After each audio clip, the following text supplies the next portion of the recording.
Like to call to order the City of Saugatuck City Council meeting for March 24th, 2025. Please join me in the Pledge of Allegiance. Pledge allegiance to the flag, of the United States of America, and to the republic for which it stands, one nation, under God, indivisible, with liberty and justice for all. Amy, will you call the roll? Anderson. Here. Clark. Here. Here. Here. Muncy. Here. Here. Stanton. Here. And I learned you can say that you have a quorum, not one. Oh, we have a quorum. Excellent. All right. Well, I learned something. Thank you. I appreciate your sharing your knowledge. Mayor's comment tonight, first of all, welcome to Commissioner Lubbers, who is on the phone with us, listening in. He'll be with us at a meeting soon.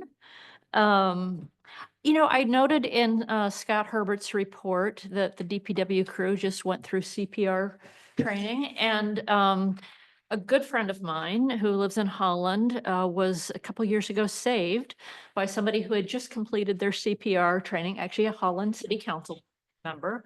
Holland is a heart safe city, and so was really encouraging everybody there to take CPR.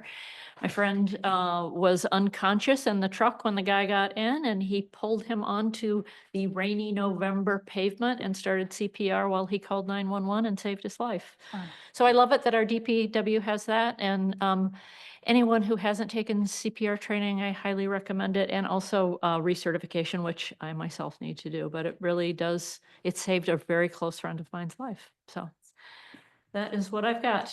Ryan. Well, thank you, Mayor, and good evening, Council.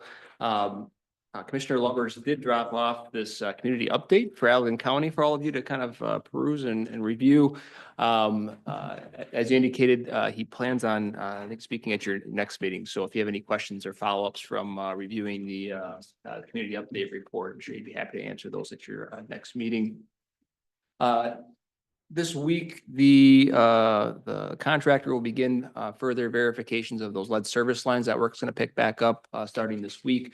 We're not anticipating anything being in the actual road itself, but there may be some that are, within that right-of-way area, in the grass, or maybe there's going to be some concrete here and there impacted, but those are all things that they will work to restore. But hoping to have that work primarily wrapped up in the next couple of weeks.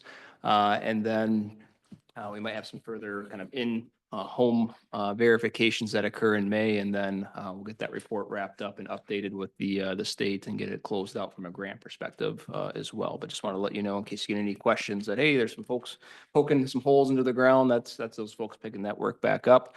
I attended the Michigan Municipal League Capital Conference last week, and their team is very hopeful that with this legislative session and the governor's budget that we'll see some increases in road funding, which is a huge positive and something that we've continued to advocate for as municipalities across the state, that we really need more, on the revenue sharing front, but really even more specifically for roads. And so the State House last week actually passed a bill out. Obviously, we have a state Senate that's going to have to take a look at that, and obviously a governor, and there's further negotiations that are going to have to occur, but our very own Representative Andrews did support the bill. So there was some bipartisan support for it, and we're hopeful that in the end, we'll see some additional road funding. And the types of numbers that we're talking about are, 150% type increase to our existing road funding from the state. So we're talking about, 1.5 times what we're currently getting. We're talking about quite large numbers, even for a smaller community like ours. So keep your eyes peeled for that, and there may be some other opportunities to kind of talk with our state representatives on that. So we have, I think, first since Jamie's been here, and maybe ever, we have 4 boat slips still available. And so we have a second round of boat lottery that's scheduled to occur. I think we're taking applications until the end of this week. Anybody can apply. We do process those real property taxpayers here first, but if there's any folks that are outside of the community that, and there's some slips left, they'll also be eligible for a lottery as well. So really encourage folks. Great spot down at Wicks Park. Don't quite have the marina amenities, but still a great location, and hoping to get those filled for summer. I did have a little bit on the interurban Mary report, but I'm not going to steal Councilmember know. I was Muncy's tempted thunder to, but, and yeah. the great article that they had and some of the changes upcoming there. So I'll leave it there, Mayor. Great. Any agenda changes? All right, then that takes us to our guest speaker. Scott Kadjik is here to walk through his Public Schools Community Recreation Director report for us. Yeah, Fill us in. so, Thanks for coming. Yeah, thanks for having me. It's always good to stop in and kind of touch base with you guys, see some new faces. So, yeah, so I'm going to give you a quick little overview, kind of a history, some facts, and sort of the stuff. I did a slideshow just to make it a little more interesting instead of just listening to me talk. So, and Jamie's gonna click me through this. So we'll see how this goes. But anyway, we can click through. Okay, so this is it's kind of our mission statement. So community recreation, we create and manage a wide range of high quality wellness and recreation programs from camps, lessons, classes, leagues, events, and we promote citizen involvement and a strong sense of community. Good job on the click, and you just can participate. Go ahead and click again. And this is just a couple examples. We got our soccer, we got a tennis club, the bridge walk we used to run, pickleball, cheerleading. So all these ways we kind of just bring people together. That's why I kind of like the we create community kind of logo, or it's kind of our little saying. So go ahead. Just a quick history. We actually originated in 1996. So prior to that, we kind of had our main sports. You had your football, soccer, baseball, and it was all run by parents. Okay, so trying to get parents to volunteer to do that stuff isn't always the greatest. So they were done with that, and they decided they were going to hire somebody. And it's actually Kevin Tringali, who we said he was going to be here today, but I don't know if he's showing up later. So he was kind of the guy that kind of started this whole thing off. He decided to leave in 2001, and that's when I was hired. So prior to during that time, we were actually run through the township, and then each government entity would pay in annually. And I want to say back in the day, it was like $15,000 a year.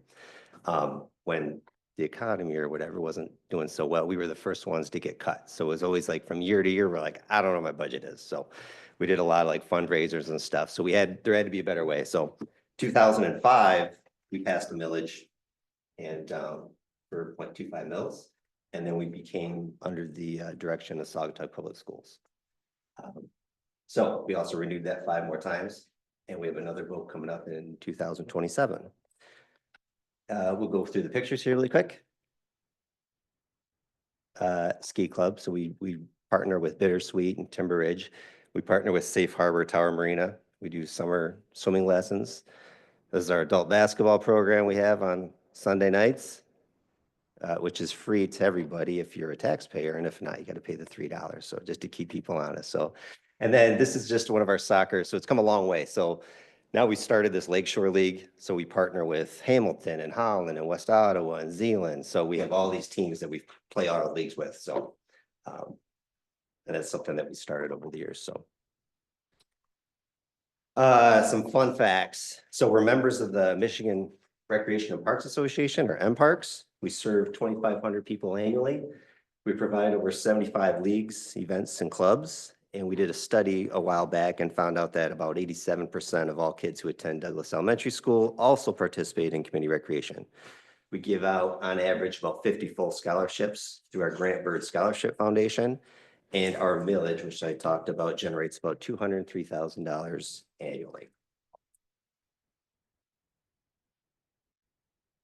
So here's just kind of a list of some of the programs that we run we have run. So we're kind of just a revolving door program. So we always say if there's enough interest and we have the resources, hey, yeah, let's try running that. So we've done a wide range of things. This is adult volleyball, same kind of deal. If you pay the tax, you get to play for free. We've done archery classes in the past. We've done CPR classes, first aid classes. This is part of our Lakeshore League. I actually started this volleyball class for 5th and 6th graders. We started with 12 teams, and I think last year we had 36 teams involved. So it's kind of blown up, but so that's a good thing.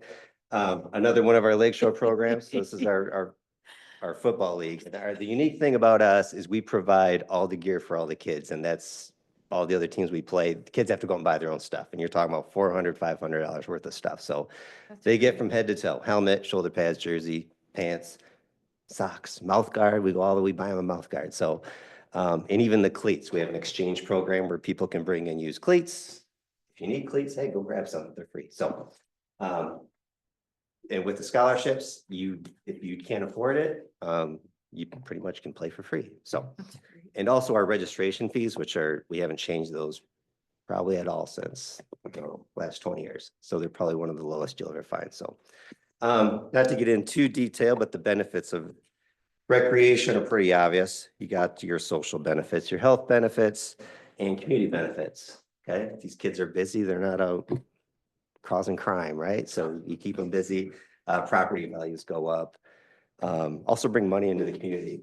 On Saturdays, if we're running 8 soccer games, that's 8 teams that come in from Zeeland, Hamilton, Holland, and they love playing here because we have good facilities, and then they love going out to eat and stuff. So that's another way that we can kind of benefit the community.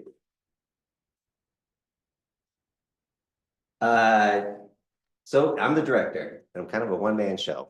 So a lot of people are like, hey, could community rec come and could you bring some staff over and help with this or that? And it's just Scott. So, but my last name is Scott and it's Kajik. It rhymes with magic. So that's what we tell all the kids. So if you want to be on the end, it's Kajik. So it's good old Polish name. So I'm from Rogers City, Michigan. So that's up here, kind of close to the bridge near Sheboygan. And I even went farther north to Lake Superior State University, where I got a degree in recreation management. And yeah, like I said, you can click the next one. It's kind of a one-man show with a limited budget. We kind of have to get creative. So we do like to do a lot with more. Did you go backwards or did you go forward? Go down. It should click through. Well, if I click next, it goes All here. right. It goes there. I think we somehow started over. Yeah, Yeah. I think so too. So let's Fun. move it this way. Oh, there you go. Let's do it the quick way. There you go. Oh, there we We're on. Yep, go. perfect. Yep. Okay, sorry about that. No, that's all right. So we do a lot of partnerships too. So obviously it's nice to share, we do things with the school. We have all their fields to use. We use Saugatuck, Douglas. So we have that nice little partnership. There's also things that I can't, provide. So just today we put on our website, the Saugatuck Yacht Club. Well, they have an awesome sailing program, right? That's great. I don't have the resources for that. So we promote that stuff for them. So a lot of times we'll promote things even if they're not directly through community rec, just so we're kind of like a hub of everything recreation. So also with the money that we bring in, our taxpayer money, we kind of click through. We did a lot of, like in 2001, I believe, or 2002. So the year after I got here, we had a DNR grant to redo all of Schultz Park. So pretty much everything you see there, the fences, the lights, new scoreboard, that was all done through a DNR grant. We can put a soccer field there. All right, slow down. Oh, I'm sorry. The pickleball courts, we did that in 2015.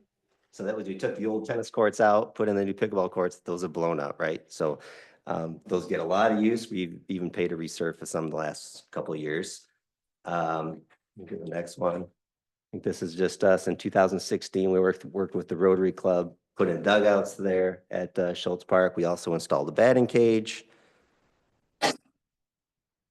At Berry Field, we put in all new fence there. So it works great for obviously our Little League games, but also they like it. So when they run events there, they can put a beer tent in there now because it's all fenced in. So, so all of the stuff that we use, the parks we use, we're putting that money back into it. So.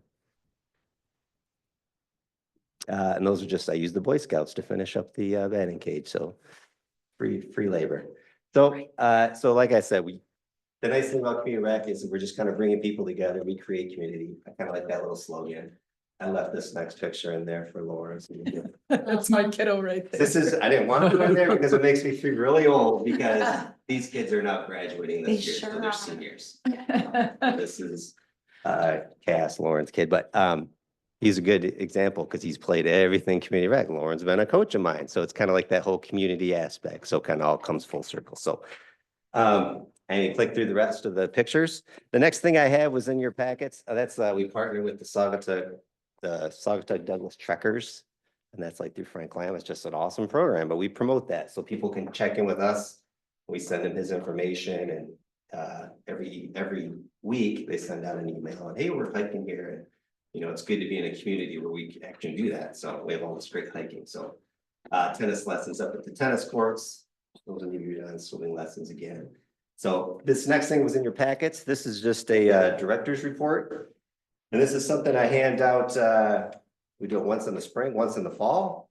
And we actually had an advisory board. Back when we were with the township, we were run by an advisory board. Once we were taken over by the school, now we answer to the superintendent and the school board. So, but part of that agreement was that we still had a advisory board. So each government entity has a representative, and those people can be as involved as they want or you want them to be. But we meet at least twice a year. And then this is kind of, we hand out the director's report. So you can kind of look to see who's on the advisory board currently. You know, we have the athletic director, somebody from the staff. Kevin Scott? Roche. Scott, can I ask a question real quick? Yeah. So the advisory board, are those appointed by the individual municipalities? Yes. So for a while there, when we became part of the school, it kind of fell to the wayside. And then we tried to bring it back, and then, because they don't have a whole lot of, there's no voting on, they can't vote on anything, so they can only suggest things. So we had a lot of emails with Ryan here this last year, because how can we revamp this to make it more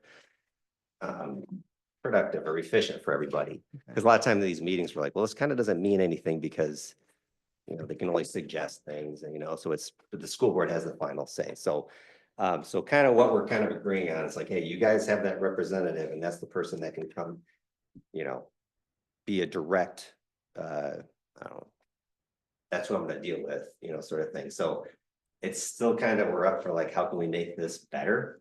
And so, and we have been meeting, and, you know, like, it kind of sounds like Douglas still wants to keep this going and sort of solve it. So, Thank you. yeah.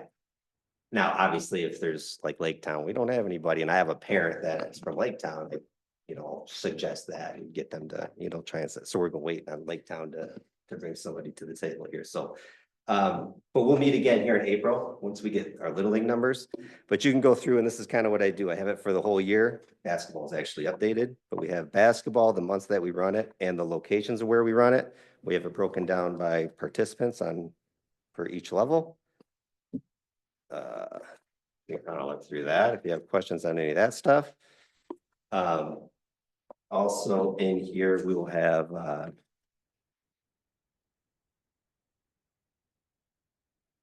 sort of at the end, because I always ask, like, so we have that interaction, we just talk anything rec. So I'll always ask, hey, what's going on in Saugatuck? You know, whether it be the parks downtown or, you know, how can we get involved? How can we help you? How can you help us? So that's kind of like the idea of this advisory board.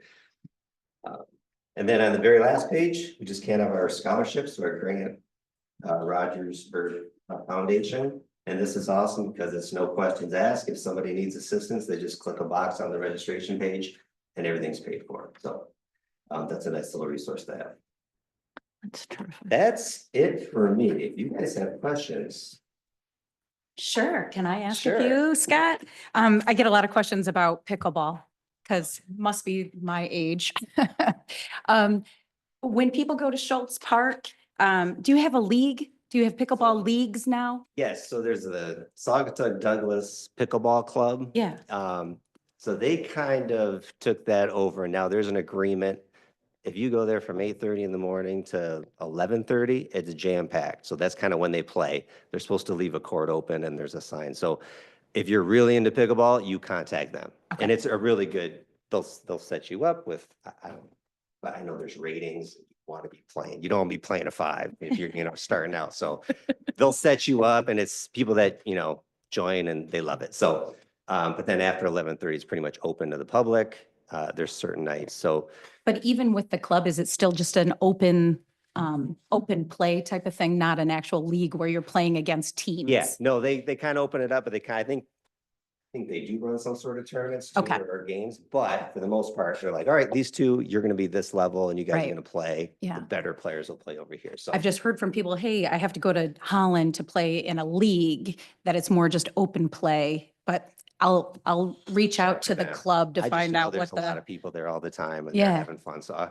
yeah. I was just Um, curious yeah. if rec was running any kind of league or anything like that. No, and the one thing Okay. we do is we partner with them, they do, there was a picture of it, we do like a youth camp thing, which is, we limit it to 25 and that thing sells out, so. That's kind of cool, 'cause a lot of those people in that club will come and just kind of run that and teach the kids and kids love it, so. Yeah. And then the second question I had is your needs. I know when I was coaching, we never had enough basketball courts. We never had enough fields. Your needs out there in the community, do you put them out there in case anybody wants to donate land or, if there's, Yeah, so in this director's report, you'll see at the very end, it says, what are my needs? And it's always a full-size soccer field, a full-size football field, and a full-size baseball field. So if you have, and you would know, having a person or a player that plays on those fields. When it comes to baseball fields and soccer fields and football fields, one size doesn't fit all. So you're like, well, there's one at Berry Field, downtown Douglas. Well, we can't play middle school or high school there because they would be taking windows out. So it's a lot smaller. So, Same with the softball So- field. Yeah. and the big thing, and since I've been here, we've been working on this, but it's just green space. Like, we just need that green space. And we can pretty much do anything with that. It's just, finding green space or green space around here is kind of tough. So, but yeah, but that's a good idea. Probably something I should probably put on. Yeah, the just website. getting the idea out there if you have some vacant land. Yeah. Yeah, To give. to give. I know we could use it. Yeah. Other questions? No, very good. Good. Thanks for having me. Thank you for. No, I would like to make a real quick point. We'll talk about Becky Crandell Carton or Becky Carton Crandell later. I get her name right. But she's the one that started the soccer program back in the day. She had kids that is what she had shared with the board and with the girls and the guys Now you said back that, in the day. yeah. And we used to play out at Felton Mansion, which was horrible. We had no other place to play. But the talent with some of these soccer players, I have friends who have kids that are in it, is incredible. Really is incredible. And now it's blowing up. So now their girls are playing at the rate now and they Right. won 2 district titles, which is Right. unheard of. So, yeah, it's come a long way. So, Mhm. yep. Thank you. Thanks for coming. Thanks, Thank you, Scott. Scott. Yeah. All right, that takes us to public comment on agenda items only. Anyone in the room? Nancy?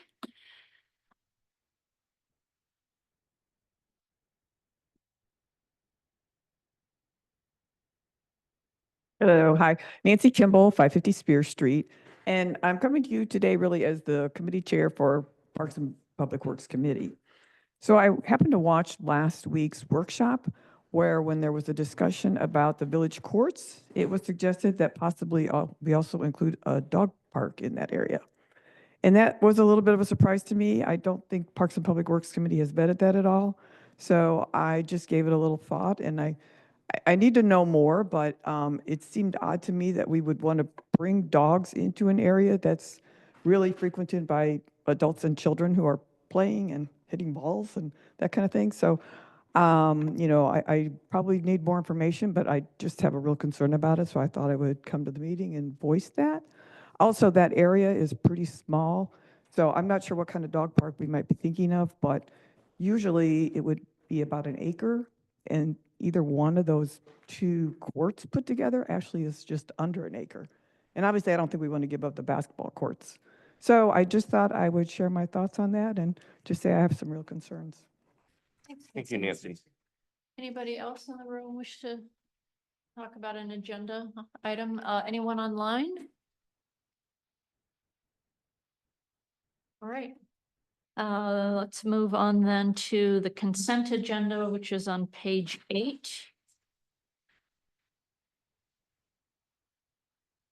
If I could get a motion and then we can discuss if we need to.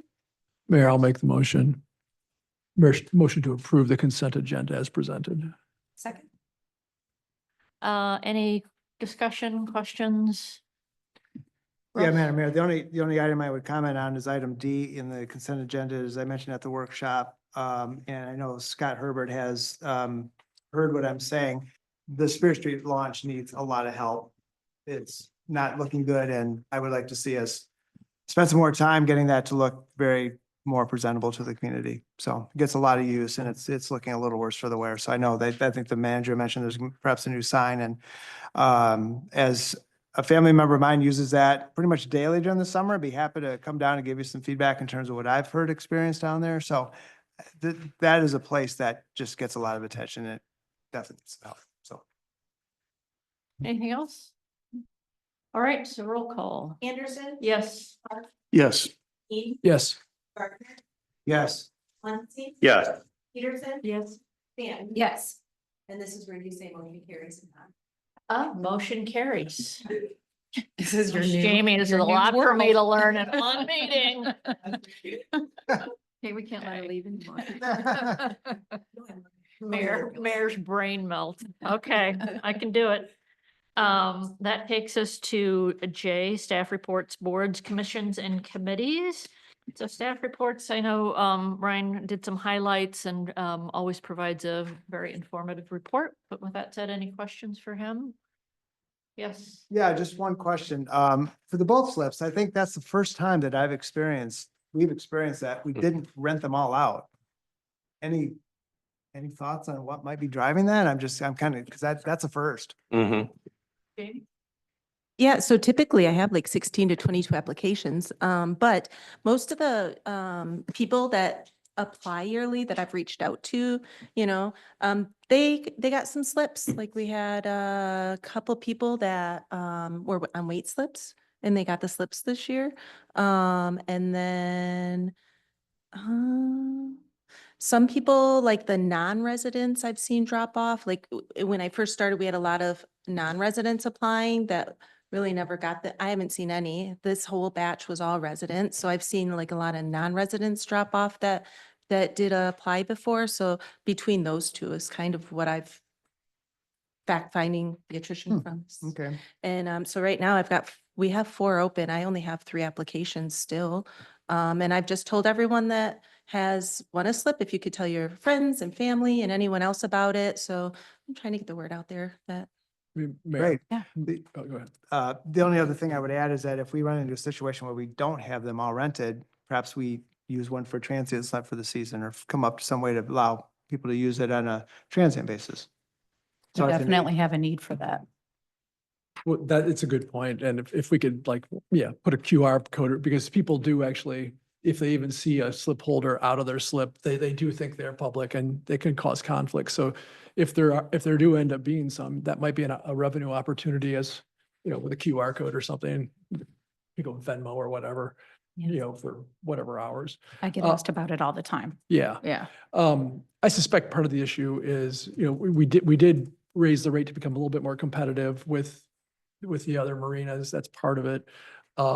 If you're not a resident and you can't walk down to those slips, we all know what parking's like. So to try to find a place to park to get to your boat if you're a non-resident, is not easy anymore these days. So I think that could be part of it.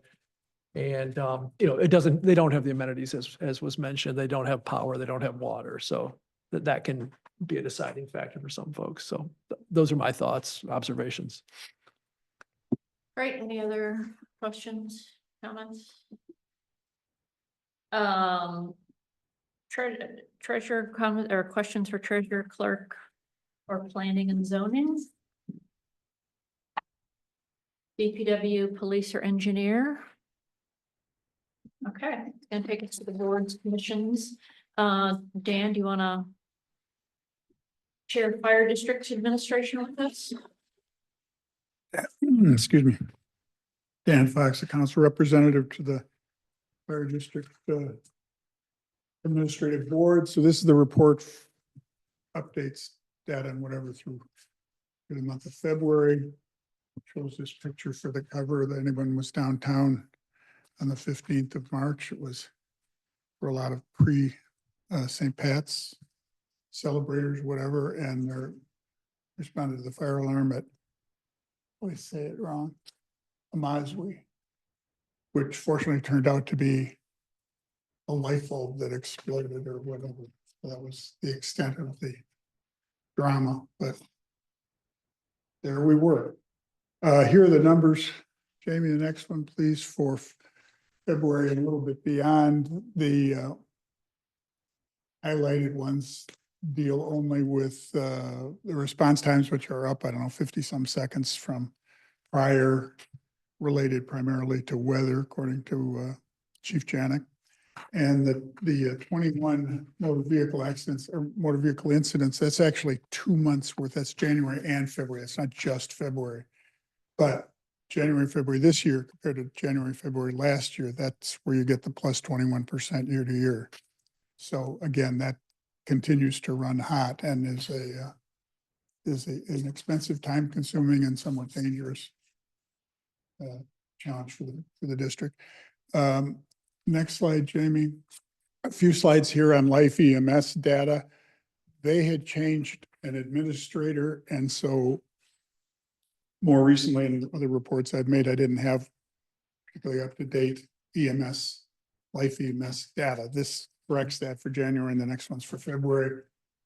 Basically just showing you can read across the blocks for the total transport, so forth. That compliance number, which we're still getting some understanding on that, that's a compliance with a Elgin County medical determination. So, but what exactly goes into that, we're still getting a fix on exactly what that is, and the chief is on that. So expect more information on that. Response times are in the far lower right-hand box there. The average response times for the three different categories. That's February. No, you got February up there, so they look alike in terms of charts. Data's different. Response times shorter in February in this case, 11 and 12-minute time frame. Next one, Jamie, this gives you, this is both January on the left, February on the right. That's where the calls were. Obviously, that's throughout the fire district. Some of those are Douglas, some of those, the right, certainly of the interstate are township. So not necessarily a Saugatuck issue, but you can see in Saugatuck where they are. Still time issues for any, we refer to in the district as Saugatuck North, which is really the area, the other side of the lake, which requires getting through Ferry Street or an alternative, and that messes with the response time. So based on Kathy North, who's the mayor of Douglas, also serves on the fire board, they're very optimistic about getting that handled in a fairly expeditious fashion yet this spring. Other discussions, items from the fire board meeting on the 17th on St. Patrick's Day. We approved the expenditure of $17,500, which had been discussed in our workshop. The security access system for the fire district facilities, the fire station, whatever. The existing one is, I don't know the ins and outs of all this, but it was is powered through Microsoft. That is becoming obsolete, and as of November will not likely function anymore. So this is another private system. Security, both for physical security of equipment, people, liability, it's a big deal. So we received the audit review from Dan Veldhuizen, who's the auditor for Siegfried and Crandall, who have audited the fire district's books for some years now. A clean opinion. I think there were only 3 adjustments, minor adjustments, very complimentary of Peter Stanislawski's work on behalf of the fire district as the treasurer. So that's always happy to have nothing of issue there. Cost recovery for that period of time was updated with a little over $2,000 worth of recovery for 2 different incidents.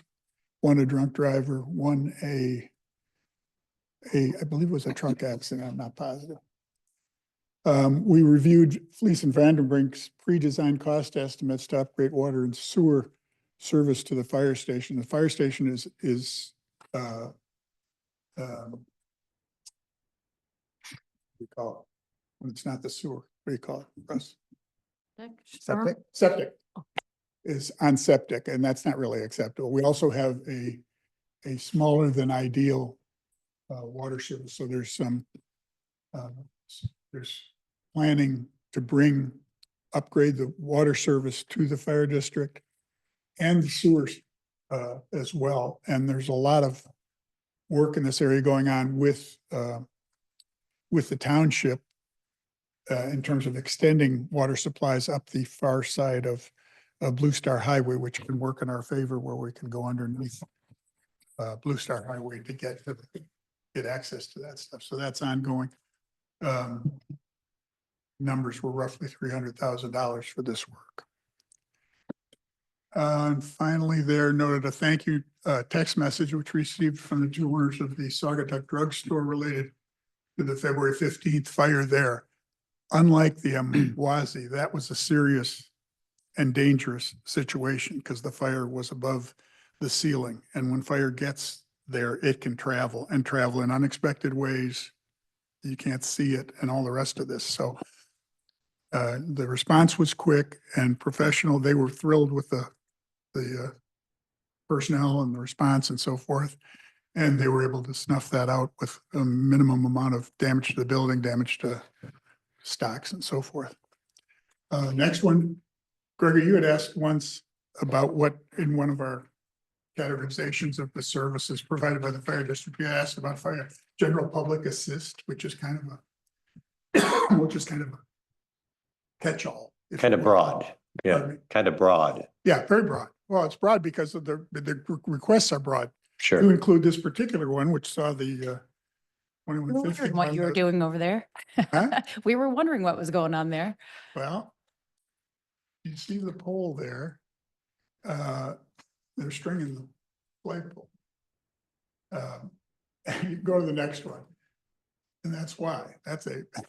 you don't want anybody climbing up that flagpole. Oh, to try sure. and run the line through the pulley at the top of it. That's a general public assist. That's Right. one of many. They've done that elsewhere too. I remember years ago, I saw them doing it in whatever flagpole is over near down Butler Street here, not far down Butler. And yeah, I know some of you have ridden in the snowplows. Anybody who wants to take a trip to the top of that aerial platform, Sure. get in line, make sure your insurance is paid up and get in line, and the chief will probably try and accommodate you. Get you tethered and the rest of it, quite a view from up there, I'm sure. I can't speak to it because I'm not going up there. So that's it. Any questions at all? Please? Yeah. Thank you. Yeah, thanks, Dan, as well for the, and I noticed yesterday that the flag is now in the tree, so it's blown off the pole. So you probably get a call to come back and help with that. It's not on the pole, so it's tethered to the line, so that's. Yeah. Well, anyway, there's an American flag in the tree next to the pole. So anyway, just FYI, Big but voice in this guy's can. You can climb that. yeah. Well, no, I walked by and I think that might have been the old flag, because I walked by and I think I believe it is on the pole, like you guys did. I haven't looked. But in any event, Post 137 does thank you Oh. for that service. We appreciate it. And yeah, we may be stuck with, it's a shame if that flag is still stuck in the tree, but I think it's okay now, the one on the pole, but I could be wrong. The other thing I was going to mention too is that when I went to tour of the fire barn a year or two ago, the team up there actually refurbished the finial that's at the top of the flagpole, which I think is a pretty cool thing for them to, and that was just a project that someone took on at the fire department to take care of that. My other question though is in regards to the medical services. There was a lot of conversation, 2 or 3 years ago about the ability of the community to be able to support the increasing medical calls in the community, and that was the reason for the Life EMS agreement. Are we at the point now where we feel like we've made a lot of progress on that? Do we still have some gaps? I mean, there's a lot of concern about, response times for the medical service and, My understanding is the chief is pleased with the Okay. response times. Remember again that in virtually every such situation, not everyone, but virtually every one of those calls, EMS dispatches, our guys are the first ones out.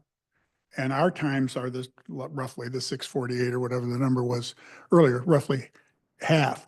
Also, the life EMS response times should continue to improve with the truck that's now 2 to 9 PM or 9 to 10 PM, I'm not sure which, station at the fire station. If you drive by there anytime during the day, you'll see the life EMS truck parked outside.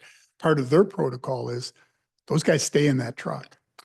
They can get out to use the bathroom, but they can't go up in the second floor of the fire district or firehouse and watch TV or whatever. They've got to be in that truck, which is partly a commitment to, when the call comes, go as fast as you can, reasonably so. But in terms of service, we're quite pleased. And given the difficulty in hiring sufficient EMS personnel, the cost of the equipment, maintenance of the equipment and whatever, we couldn't do it without more funds, without significantly more funds. Because you're talking about 24-hour staffing and equipment available 24 hours and as I say, especially people. And the whole EMS personnel shortage, EMT personnel shortage is US wide. It's a real challenge. Life is, I don't know, one of however many that actually will train their own EMTs and get them certified in exchange. I think it's for a period of employment. But they're their people. They get their people. They don't wait to hire on the outside because it's very difficult to get them. Similarly true with firefighters as well. Very tough to recruit, very tough to get, and especially most notably in this area, because they cannot afford on their salaries to live here, period. They can't. I mean, a $200,000 house, name me 3 of those you've seen in Saugatuck lately, would be challenging. Everything north of that is so lots of people coming from having to commute and so on and so forth. That's challenging. Thank you. Working two Gregory? jobs. Jamie, could you go back to the ambulance, the numbers of the times? I just had a couple of questions I wanted to ask, and I'm sorry that I didn't jump in when I had a chance. Both of them, if possible. But I think they were both up at the same time, weren't they? Or the maps? Yeah. Yeah, that's fine too. I'm just surprised. The 5 or the January, that's what, over 50? Am I seeing that right? That number over 50 in this area calls for the ambulance? Where are you seeing it? The last one right here. Oh, these. Total request 52. Is that Yeah, correct? that's the fire district. Uh, That's not Saugatuck. okay, that's not Saugatuck. That's the entire That's our district. area, district. And then 72. total request there was 72, right? And you'll see 72 total requests, 38 total transports, so roughly half get transported because it wasn't necessary. They were treated at the scene and everything's fine, whatever. Okay, I just wanted to say that seems like a lot for such a small population here. I'm just wondering, is there any way, well, first of all, we used to get this email to us. Could you email these to us, from now on? Or I know you have our email addresses. We have, I always like to have time to look at these before the meeting. well, if you can specify which ones, because it's a thick deck. Uh-huh. You've seen it. If Yeah, not- oh, yeah. So That- if you know, there's Okay. like this one, the dashboard one or whatever, that's easy to do. Yeah, if you could just email that, or, when you send it to Jamie, you could copy all of us on the numbers or whatever. Is there any way to find out, like the ambulance numbers? What's the difference between the green and the red again on the? The different maps? priorities. That's what I thought. Condition of the. Correct. And then my other question real quick was, is there any way to kind of figure out exactly what they were? I mean, do we have a lot of issues with, heart problems? Is there, you know what I mean? Is We have- there, do you and have those have statistics? Available the reports. Just for- curiosity, that's all. I think he's everything, listed that and before kind with of- the number of falls being number one. Right, They falls. those are not going to be released in terms of identifying them as to location. Oh, sure. No, I don't mean by location, but I But, but the total, yeah, with falls is the number one thing all the way down. In the time. because I understand privacy, yeah. Yeah, All right. I think that's, again, I'm happy and the district's happy to share whatever numbers you want. That report, which is it's a long bar graph with all the different conditions. Great. On a monthly basis is probably not purposeful simply because it doesn't change that much, but if Okay. seeing 6 months worth of data or 12 months worth of data, it's very helpful. Uh-huh. So. All right, thank you. Sure.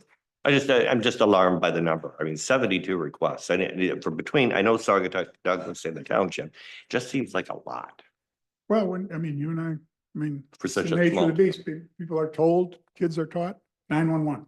Yeah, You call 911, they're dispatching. right. So it isn't, you can't manage that. It's driven by demand. All right, thank you. Thanks, Dan. Thanks, Dan.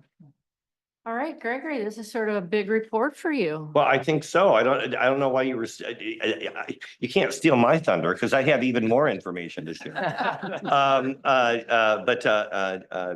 We've been expanding, over 76,000 people we carried last year.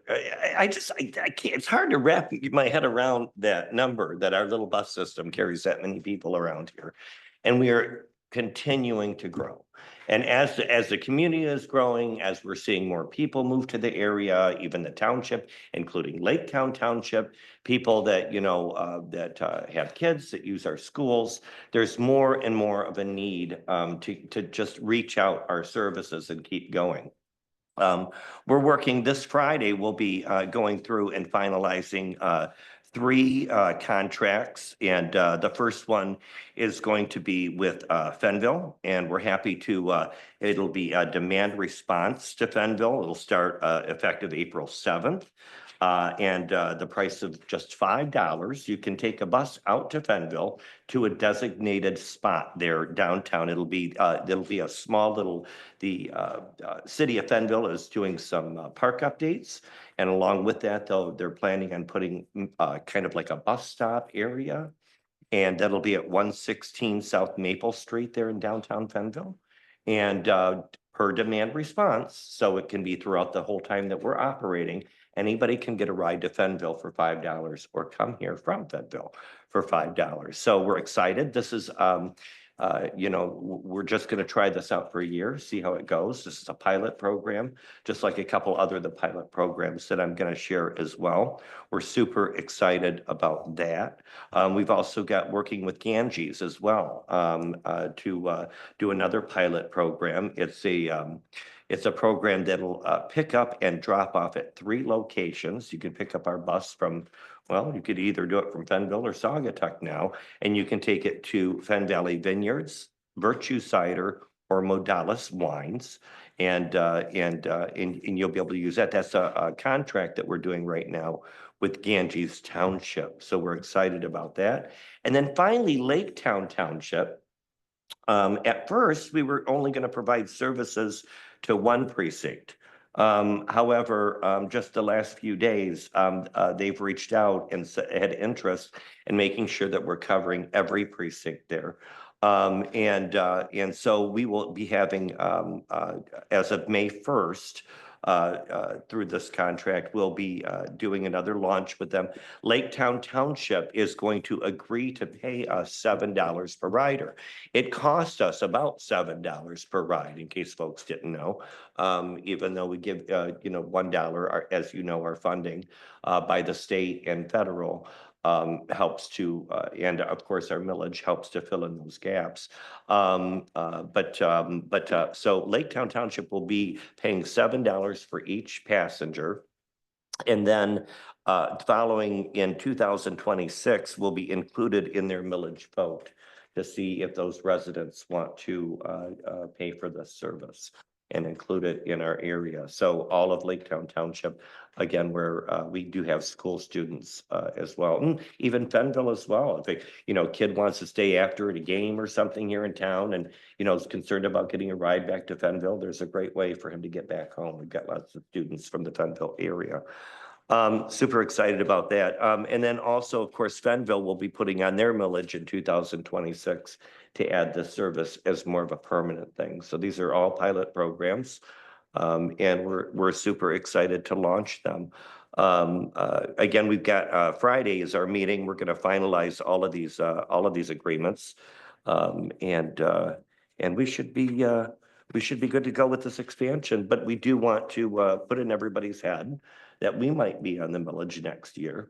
And it was about 20 years ago, we operated on a $1 million, a 1 mil.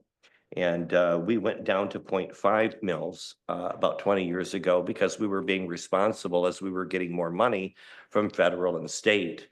However, we've got news that our state could be cutting by about 75%, which is a significant amount of that funding. So we may come to the ballot box in 2026 requesting to go back to a 1 mil operating. And we certainly think it's a great service to our community. The expansion is needed as we've been growing. So we hope that we have the support of all of these communities to keep this great transportation resource alive. So. Great, Mhm. thank you. Questions for Gregor? Rob? No, not a question, just a comment. The best way to appreciate the service is to use it. Yep. That if you have not used it, use it. You'll be impressed. And also a reminder, we do have, you can pick up food.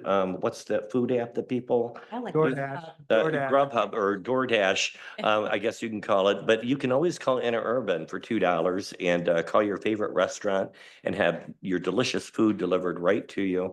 And of course, you can always pick up prescriptions, and a reminder that our buses are pet friendly for friendly pets, and they are bike accessible and of course, accessible to all riders. So. Thanks, Gregory. Yep. Cal Lake Sewer and Water, Joe. Yeah, it's hard to follow this guy. April 21st through the 28th, Cal Lake will be starting hydrant flushing. And as many of you may know, they do this to help with maintenance of the hydrants. They also want to flush out accumulated rust and iron, test the system for weak links, overall improve the water quality. So, with the good comes the bad. The residents can expect some rusty colored water after they, run through our hydrants. So Cal Lake's pretty much asking for help in getting out information to the community. There's a flyer. I don't know if it's something we can put up on our website or what have you. They will be going out to media 2 weeks, I believe, before with the flyer as well. But they just kind of suggested it might make sense to do what we can, as far as getting it up on our website or what have you. Other than that, that's pretty much all out of Cal Lake. Great. Do you have the dates for those flushings? Yeah, well, they're very reluctant to give specific dates for the city of Saugatuck or Right. the Douglas or what have you. The flushing will go from April 21st through the 28th.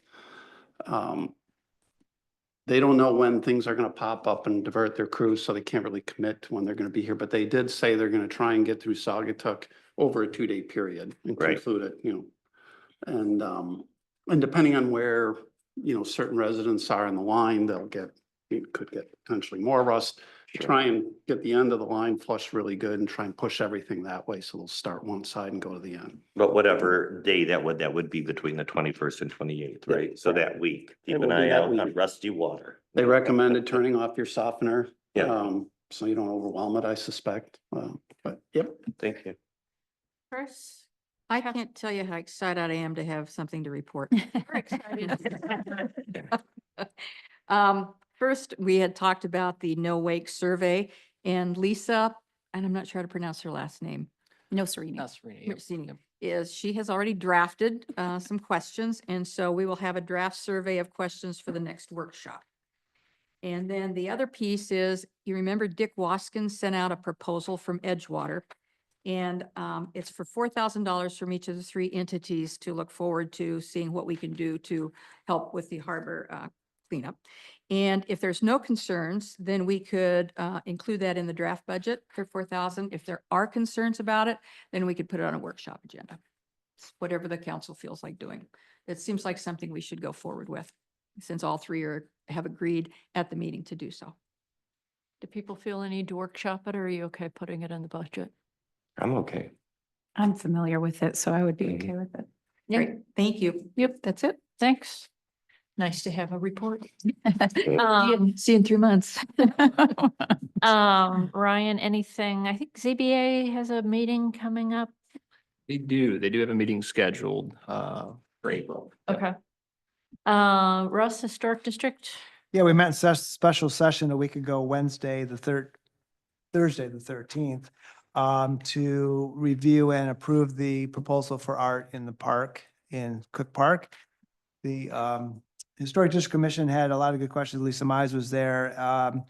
The major concern was around the intensity of the lights of the installation. So there was some discussion to make sure that it's in keeping with the, fairly, I don't know, sedate, I don't know what word we used, but keeping it so it's not overwhelming to people, so they're attracted to it. So that was going to be shared back with the artists as that project is forthcoming. And we meet in regular session on the 3rd of April at 6 p.m., Thursday, the 3rd.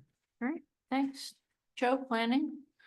Yeah, planning's taking on two fairly complex projects, I'll call it. One is, which I think we've telegraphed a couple of times, we're going to be looking at our zoning map with the goal of potentially reducing some of the number of zones we have out there. We have a lot. We're going to start first by looking at commonalities across different zones, see what we can do to kind of maybe get some quick hitters and what have you, but it'll take a while, so you'll be hearing more about that as we move forward. Second, and where we're going to need some direction from council is the master plan. There's pretty much consensus across the board with the planning committee that we would like to see a tri-community master plan. Potentially with, modules that define community-specific needs or wants or directions. Now Douglas has already started. I think they may have even concluded their update. But, nevertheless, we'd like, to get your thoughts on this. We'd like to get the planning commissions together from the three communities and kind of see if we can't get them all to agree that it makes sense. I mean, we are, especially for visitors coming in, we are one community. So, Ryan, you've talked with the other managers about this as well, or talked about getting the planning commissions together, or just talking with Steve about that as a possibility for all of them to meet. Yeah, so I talked with the township manager about that possibility, and said, hey, we'd raise it at a staff level with our planning commission to see if they would have an interest. And my understanding, like Joe's indicating, is that they do have an interest. And so, assuming all of you you made it a priority next year to update the tri-community master plan. So I'm assuming that you still are all on board with that, knowing that, again, you want something also probably more specific or more detailed for Saugatuck, as Joe indicated. My plan from here is essentially to reach out to, Lisa and Douglas and Daniel and the township and say, hey, our planning commissions wanting to meet and do a joint meeting. The planning commissions, is that something that your planning commissioners are interested in, and see if we can get something scheduled.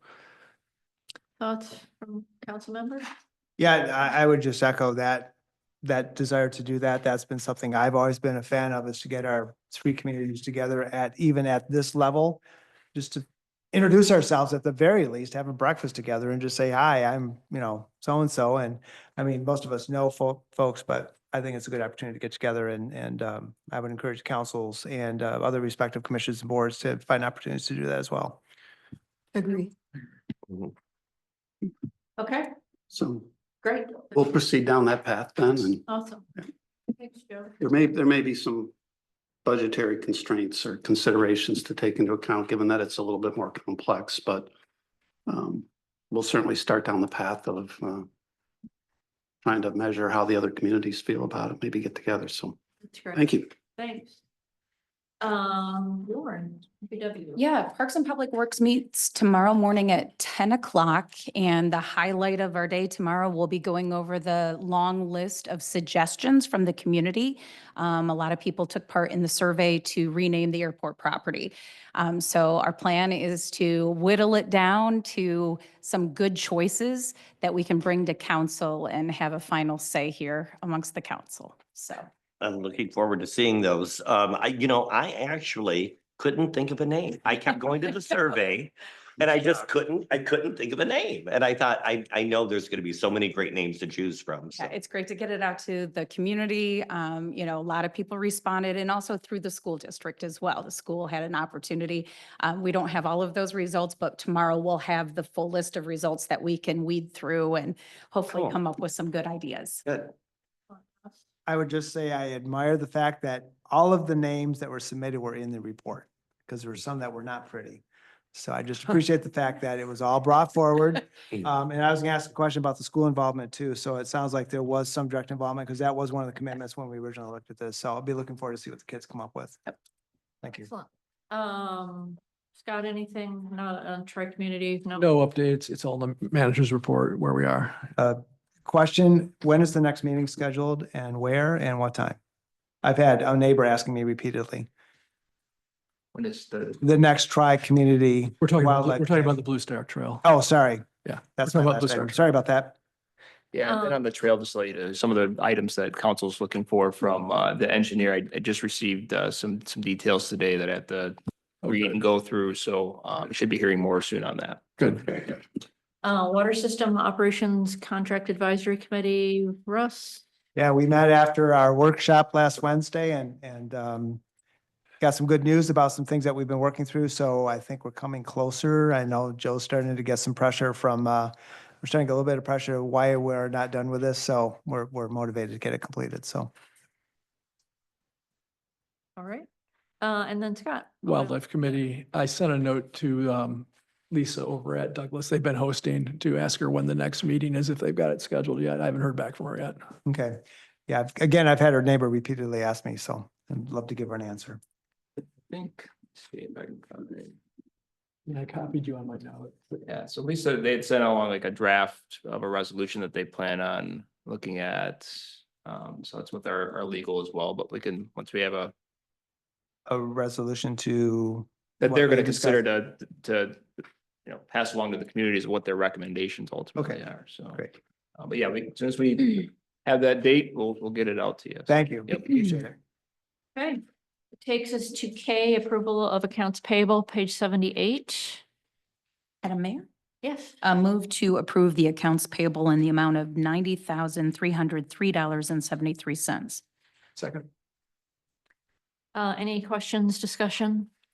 Yeah, Madam Mayor, just more of a comment. 1/3 of the expenses this month are for legal, which has been something that we've been trying to address, I know, over time. I was particularly, and I would love to get an explanation, not today, but we have, $6,500 in general legal and then city council, $5,475. I'd just be curious to get a little bit more information at a future point in terms of what's driving that. So just noting I'd be that. happy to touch on it now. Sure, thank you. The council is predominantly attendance at your meetings. The general legal, it's kind of it ends up being a bucket of a lot of things, but as you recall, we had quite a few closed sessions last month that had to be prepared for. So we had the C2AE items that had to be reviewed and then prepared for a meeting. We had the archaeological site discussion that we had a closed session for that also involved some legal work and looking in some laws. There's also some other pieces that are kind of, maybe didn't get put in the water sewer bucket, that got put in the general bucket if there are questions about things. A lot of questions about short-term rentals that got put in the general bucket. So that's predominantly the drivers are. Okay. When I get them, I'm looking to, I'm like, okay, what's driving our costs here and that sort of thing. So city ethics project is complete. We have some, we're updating the personnel manuals. They've been updated since 2019. And so that's, I suspect next month you're going to spend quite a bit of time on that. It's a pretty thick document. Took me a long time to go through it and make some draft updates. It took our attorneys, I think, quite a bit of time to go through it. We should have that at your next workshop as well. So I would anticipate that's going to be another big driver of some costs, but your water sewer agreement, and working through some of those details with Maple Street, those are also put in general, some of those items. That's going to continue to drive some costs for a while. I appreciate that. Thank you. Other questions? Okay, so roll call vote. Henderson, Yes. Clark, Yes. Bean. Yes. Gardner. Yes. Muncy, Yes. Peterson, Yes. Stanton. Yes. Motion passes. Okay, we don't have any public hearings, no unfinished business. That takes us to new business beginning on page 80. A is a resolution authorizing submission of a recreation passport grant application. We talked about this at the workshop, and Ryan was here. I know we have Mr. Moxie on the call as well. or Zoom as well. Yeah. I could, Mayor, at your workshop, we discussed the resolution, and there were some questions, around maybe concepts and are we committed to anything if it goes in an application versus maybe adding some things on later? And, obviously whatever goes in the application is something that we're saying that we're planning on doing, but anything additional is something that we could choose to add on later. Our engineers had kind of, took the feedback from you last Wednesday, as well as the feedback that they had received up through that date, and talked with Scott Herbert and I last week to present a couple of concepts.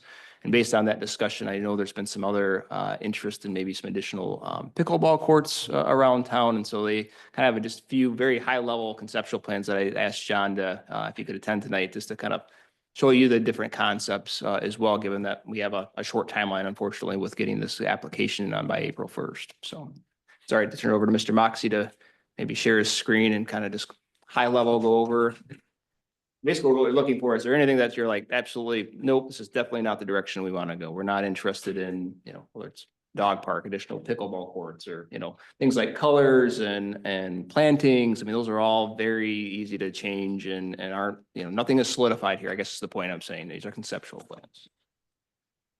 Yeah, thanks, Ryan. And maybe just to say it in another way, what we care about tonight is hopefully finding a consensus on what are the major elements that we include. Some of them we've already talked about and kind of know, but we wanted to show you a few different options tonight, just to react to some of the discussion that happened on Wednesday and going back further than that. Jamie, if you want to let me drive, or if you've got them queued up, I can kind of talk from yours. Either way is fine. Yeah, I don't think she has them, John. Okay. All right. Then I can hopefully share my screen. We should be able to, we have all. See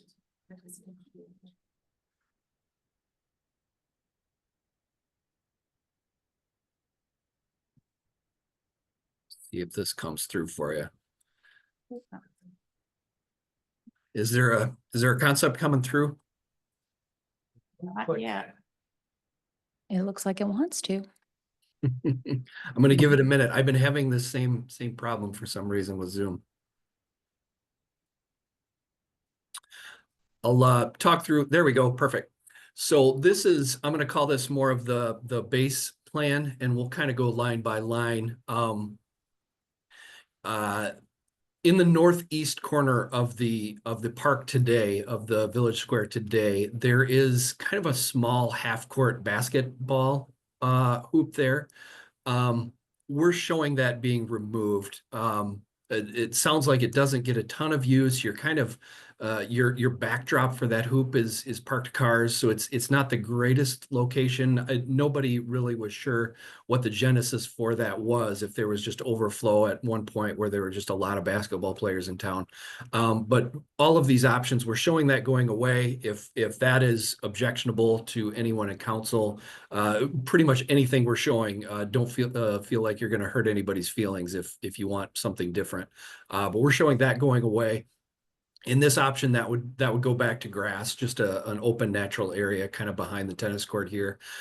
Showing the widening of the tennis courts, some backstop fencing, not fencing the entire perimeter, but at least enough to catch the majority of the balls that are gonna come flying toward the parking lot and elsewhere. On the west side, the entire site drains from east to west. That's just the natural topography. So west of the courts, both the basketball and tennis courts, we're showing a rain garden. And a rain garden, really, some people picture a swamp or something wet. Not necessarily. These we're picturing more as just kind of a natural depression in the landscape with some plantings, whether it be bushes or flowers or whatever. That could be another source of catching some of those errant balls before they hit Butler Street. Really just trying to treat some of this runoff water before it hits the street. If we get a heavy rain, water's going to fill those up. Again, they're just shallow, 12 inches maybe deep. Fill those and continue going into the street like it does today. But that does give us some points using native species and treating stormwater. Those are all things that DNR looks for in an application. Moving south, we're showing apparently at one time there was a drinking fountain at the restroom building there. You can kind of see there's a nice little alcove for it between the two doors going left and right. We're proposing to put one back there basically just for anybody using the east side so that you don't have to cross Butler Street. Your nearest fountain is kind of in that southwest corner of Village Square, so you'd have to cross the street to get to it. This would have a bottle filling station, frost-free, kind of like what we talked about with the Mount Bald Head restroom, just a modern drinking fountain there. Restroom building, by and large, would stay the same. Other than that, maybe some landscaping behind it. There's kind of an area where grass doesn't grow all that well behind it. DPW has a hard time getting anything to grow there, so we propose some plantings in that area too, just to cover that. Basketball court, again, widening it, resurfacing it. The team showed kind of the high school colors, but really color scheme is any color in the rainbow. That was an area we thought maybe Parks and Public Works could give us some input on what makes sense there. Same theme there with some rain gardens. Connector sidewalks, again, we get some points for having universal access. Connecting both courts. Only one is connected today, so we would have connectors for both. And actually at the tennis courts, we're showing restriping a couple of those spaces to add an ADA accessible space and then a little connector sidewalk there too, little gate in the fence, just to improve access for all the folks in town. At both courts, we're showing some new benches. We scrapped the bleacher concept. We're showing 2 benches on each side of the west side of the court with kind of an open area for a wheelchair that could be next to them. This would be for anybody that's spectating or just waiting for their turn or whatever the case may be. And then I also wanted to point out at the tennis court, jumping back to the north, we would add some striping potentially to make that pickleball. It sounds like people are already using it in that way. But having 2 separate sets of lines, usually they're alternating colors. We might have white lines for the tennis and some other color for the pickleball so that you can distinguish them easy. That would be the concept there. Then down at the basketball court, the idea of futsal came up. That's one of the things we're hoping to get from council tonight is that something you would like to pursue? We have some examples of a bunch of different things over here just to help you visualize what that looks like. In the very top left corner here is kind of what a combination futsal basketball goal looks like. Basically, you have a soccer net built into your basketball hoop is kind of what it amounts to. So it could be this style or any style. We just wanted to give you some examples. And if it's too hard to decide on the spur of the moment, whether futsal is a go or not. We can always leave that language out and just kind of leave that decision for another day and put enough money in our budget to do that if the decision's made that we do want to do that. Again, the problem we run into is it's very easy you can always build more than what you tell the DNR you're going to do, but it's hard to remove things once you tell them that something like futsal is in your project. It's hard to backtrack on that. Moving down, a couple of examples of kind of that drinking fountain. Moving down further, you've got the examples of just some of the native species that we often find in rain gardens. These are more of the flowering variety, but again, that could be bushes or really anything in that space, those plants. That kind of covers the base. I'm going to call it the base plan. None of these are being recommended over the other, but maybe I'll pause there just to give you a little bit of time to react to that before I move on to some of the options off of that. Chris? Madam Mayor, thank you. John, in looking at this, you said it's the base plan. What amount of dollars are we talking there to do all of this on the base plan? This we're looking at, the resolution is set up for a $260,000 project. This is what we think we can do with that. And then you'll see the others have some more fencing and amenities that push us closer to that 300,000. So we can kind of work through the math a little bit and update that resolution depending on, you know, how involved council wants to get. So if we don't receive the grant, then we won't be doing any of these. If we don't receive the grant, we would take the $100,000 from the donor and we would focus on the 2 courts, widening and resurfacing the 2 courts and see what else we can do. Some of the things like the rain gardens, probably not as important if we have to scale back, that we would just leave those. There's some landscaping in front of the basketball court, and I think it's just grass in front of the tennis courts. Some of those things would go away. Thank you. Other questions? Okay, John, I think we're good with this one. All right, moving on. So this is an option that a lot of this looks the same, but we're adding some dog park areas, and these don't get too caught up in the size of them. They're just kind of showing the area that could be used for a dog park. We kind of have it broken up into a small dog park and a large dog park. For those of you that have been to dog parks, that's usually how they're arranged, just to kind of help separate different species to who gets along best with who, kind of a thing. Have some benches supporting that. Some waste receptacles, things like that. They also have incorporated kind of a corral style to help kind of a 2-door in and out so that you can maintain control a little bit better. That's the major difference. Everything to the left of that is basically the same as what we just talked about. This is just showing that a dog park could be incorporated if that's something council wants to do at Village Square in this space.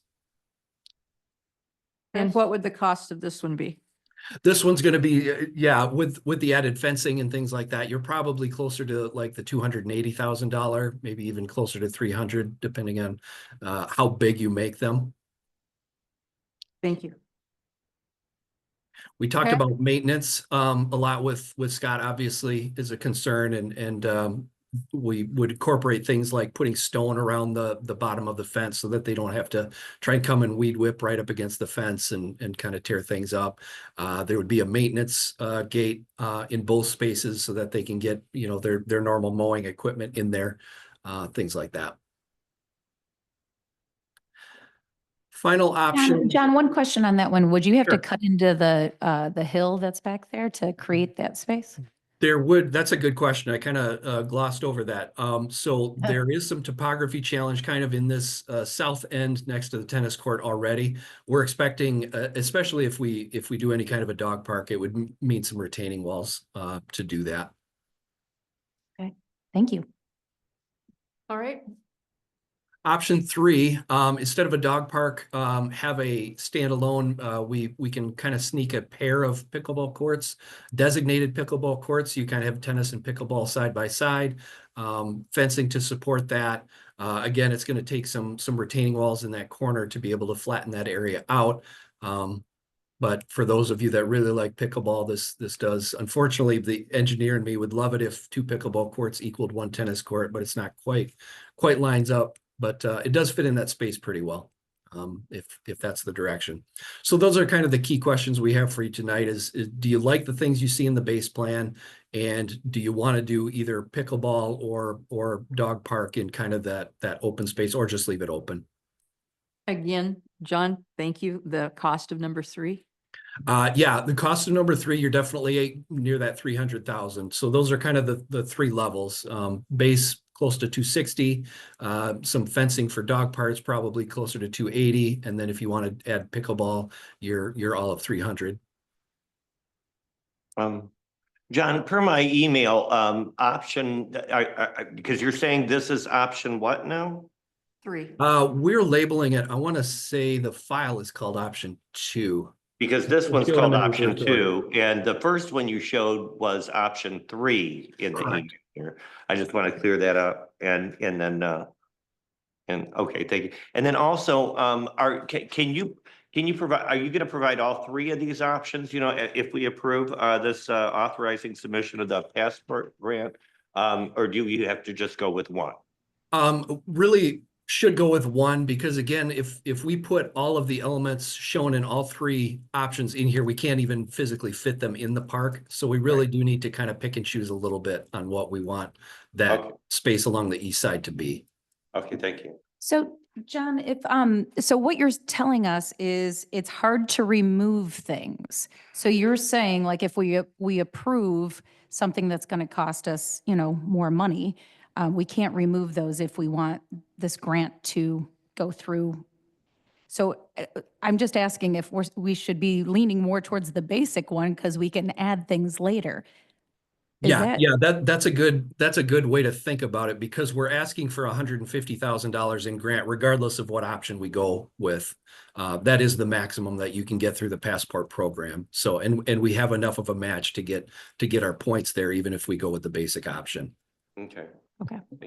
And John, I mean, could you speak to whether or not they may view it more favorably if additional features were being added, such as additional courts or making it more multi-purpose with a dog park? I mean, are we more likely to get more points if we do that?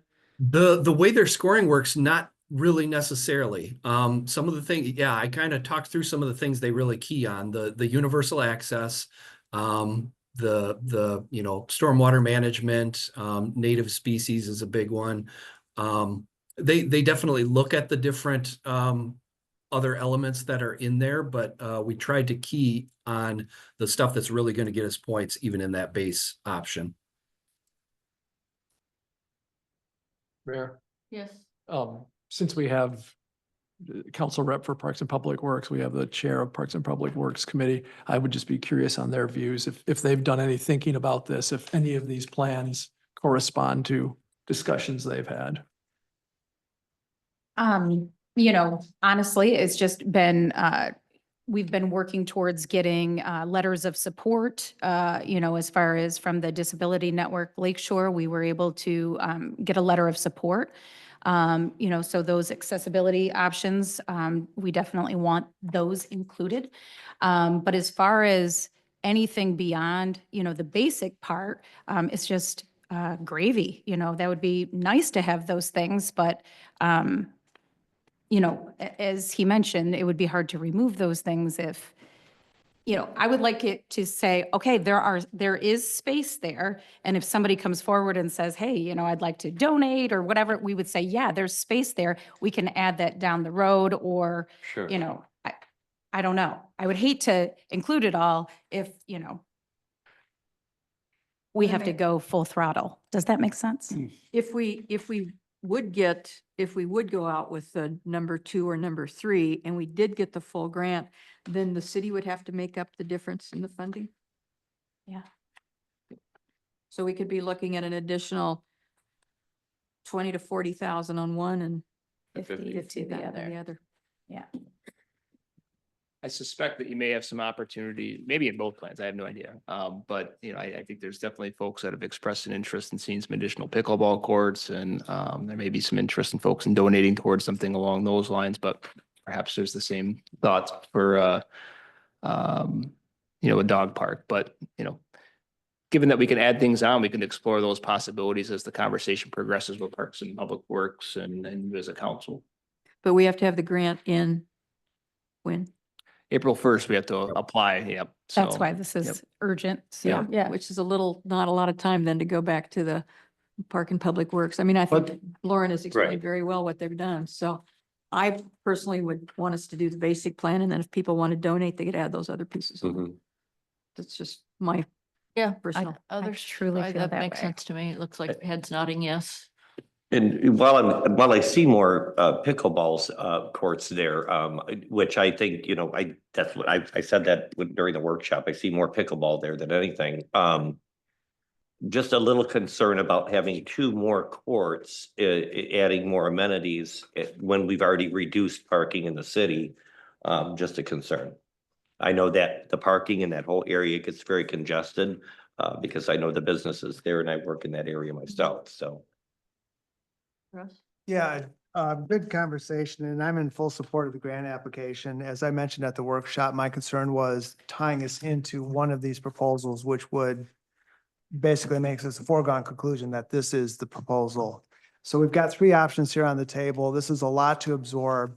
What I will say is that I think more intensive use of this village square, I don't think is appropriate. It is meant to be a place for people to sit and enjoy themselves with its use for art, crafts, fairs, and other events. So I have some concerns about the designs maybe impacting some of those events and usability of that site. But over the years, this has been a place of, you know, over in the southeast quadrant or southwest quadrant where folks can sit and just kind of enjoy all of the traffic going by and the people going by.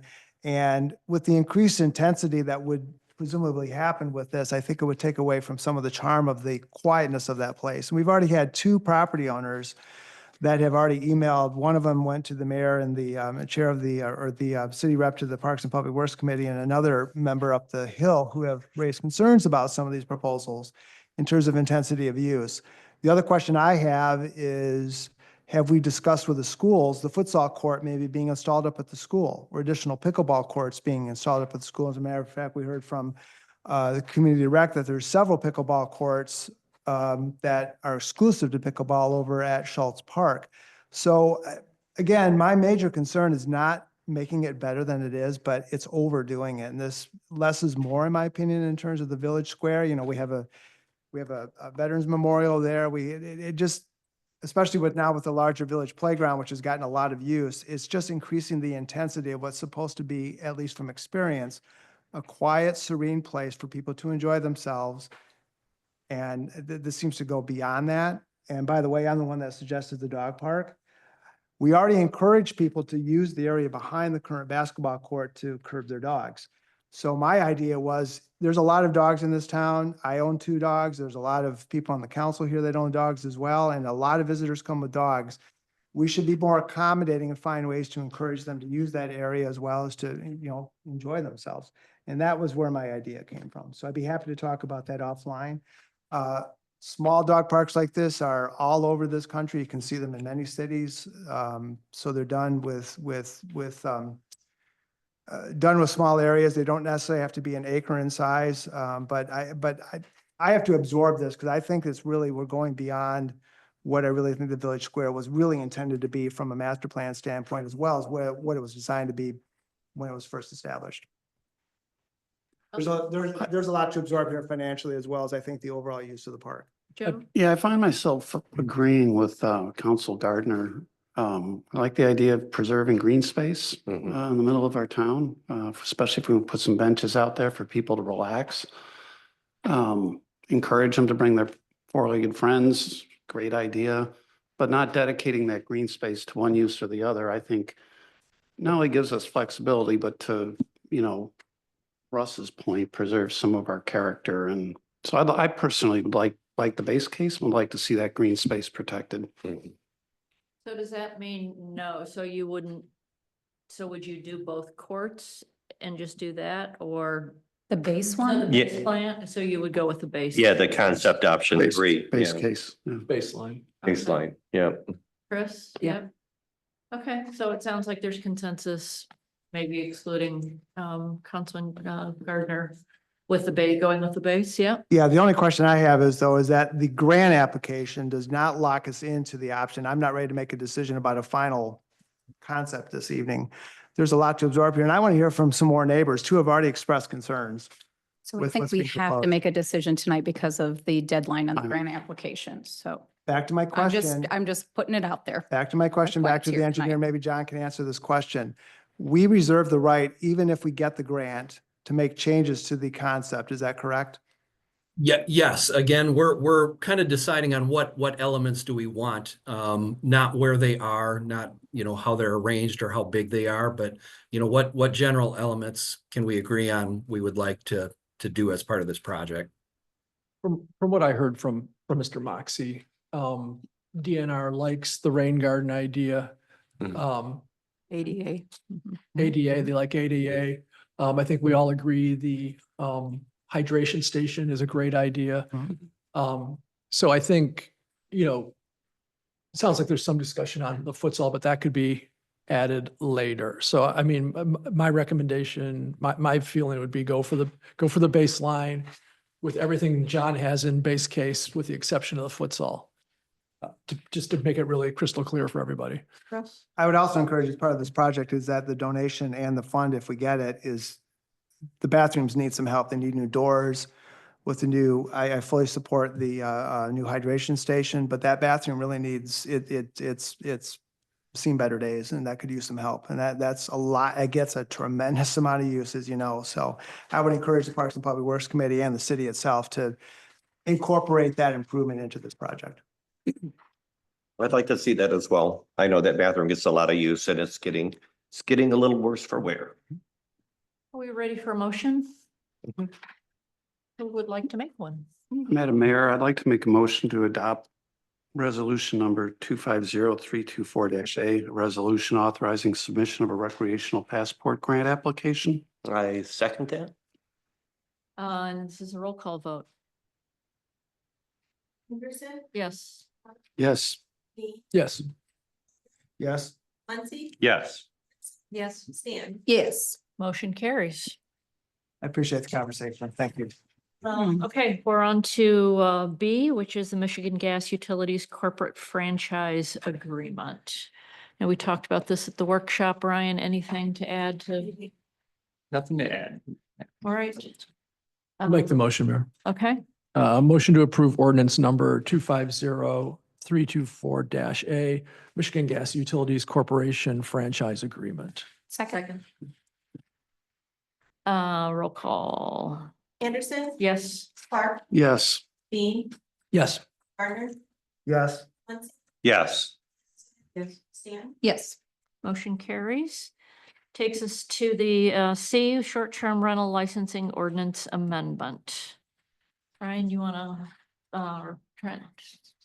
Yeah, so you've had a couple workshops on this, and then at your workshop meeting last Wednesday, there was some discussion about allowing for or making some further amendments to allow for removal or reallocation of ownership interest, but still prohibiting transfers that added individuals or entities. And so our legal counsel has worked to update the draft that you saw on Wednesday with that language, as well as kind of some cleanup of kind of the suspension and revocation language to kind of align with those changes to provide greater clarity. I don't know if Mr. Cunningham, right? Yeah, thanks, Ron. Cunningham has Actually- anything to add. So I don't know if Trent's been in front of you in person before. He's been on your meetings. That's what I was gonna actually first do, is introduce myself to all of you. I'm Trent Cunningham. I work very closely with Jake on many of the city's matters. I'm often in front of the planning commission, and some of you may have seen me in that capacity, but just wanted to formally introduce myself to all of you. Brian teed it up pretty well, and I'm aware of the discussion at the workshop, and so the changes in this draft are mostly just to reflect what was discussed at the previous workshop. Namely, the 5 days was changed to 5 business days, and we also sort of clarified the provisions relating to the permissible transfers now to include examples. For example, the spouse being deceased was an example that came up quite often, and so we've included that explicitly in the language now. And then, as Ryan mentioned, we sort of cleaned up some of the provisions related to suspension and revocation. these provisions are still effectively the same. The council is still involved in the same regard that they would have been before. It's mostly just sort of housekeeping amendments to make them more clear, remove some ambiguities, and then to make them align with the changes we've made. For example, we now permit certain transfers, and so we've changed, instead of an attempted transfer, we now, clarified that any interest in a short-term rental or premises to a person or entity that does not have an existing interest in the license. So sort of changes like that are required now to make it cohesive with the changes that we've added for permissible transfers. I'm happy to answer any other questions you guys may have. I just kind of wanted to briefly run through some of these suspension and revocation provisions just because they were not expressly discussed at the workshop. So as I mentioned, they're mostly just to clean up some things. If you look at the top of page 100 of your packet, there's a red line there. The city council's determination that an unauthorized transfer of a short-term rental license or that the applicant included false or incorrect or misleading statements can now lead to the immediate revocation of the short-term rental license. This is just to sort of clarify the intent behind this section here that there'd be no existing right to the permit in these situations, and in that case, the suspension wouldn't make a whole lot of sense. If you've made a transfer and you've now lost your ability to have that license, the suspension option wouldn't really apply. Same thing if you have false or misleading statements that then render you unable to have that license, the same thing would apply. So that's kind of a good example of the changes we made in our office to make it sort of align and be more clear. Same thing with subsection D there, scrolling down a bit, we've just clarified the language to make it a little more clear with committing an additional violation within the 2-year suspension period can lead to revocation. We also clarified that where the regulations previously said may permanently revoke the short-term license. We've sort of clarified that to add that at which point the license holder will be permanently ineligible to apply for a short-term license for that premises in question. And so, like I said, I'm happy to answer any questions that may still remain. I just wanted to run through those briefly because they were changed since the workshop. Questions for Trent? Yeah, I have a quick question. I noticed South Haven made a provision in their as well as in I don't know if anybody read that article, and it had come to our attention a couple times. When you talk about like false, incorrect, or misleading information, there were from what I understand, the question came up during this, and I'm sorry I didn't bring it up at the workshop, but there were several management companies that are operating unlawfully. And when I say that, you have to, in the state of Michigan, you have to have a broker's license. You get to have a management company. Would that fall under this? So or- what would fall under this would be false or misleading statements that cut directly to whether or not the person could hold the license for it. So because their brokerage company was not qualified, I have to look back at the original regulations, but I don't think that's the intent of this. Okay. However, it would prohibit anything that would make it so you were ineligible for the license. I guess an easy example would be if there was a false or misleading statement about who actually owned the property, or if there was a transfer and it came to light, that would be a situation where it would apply. It come to my light that there are several companies that are acting in the city as businesses.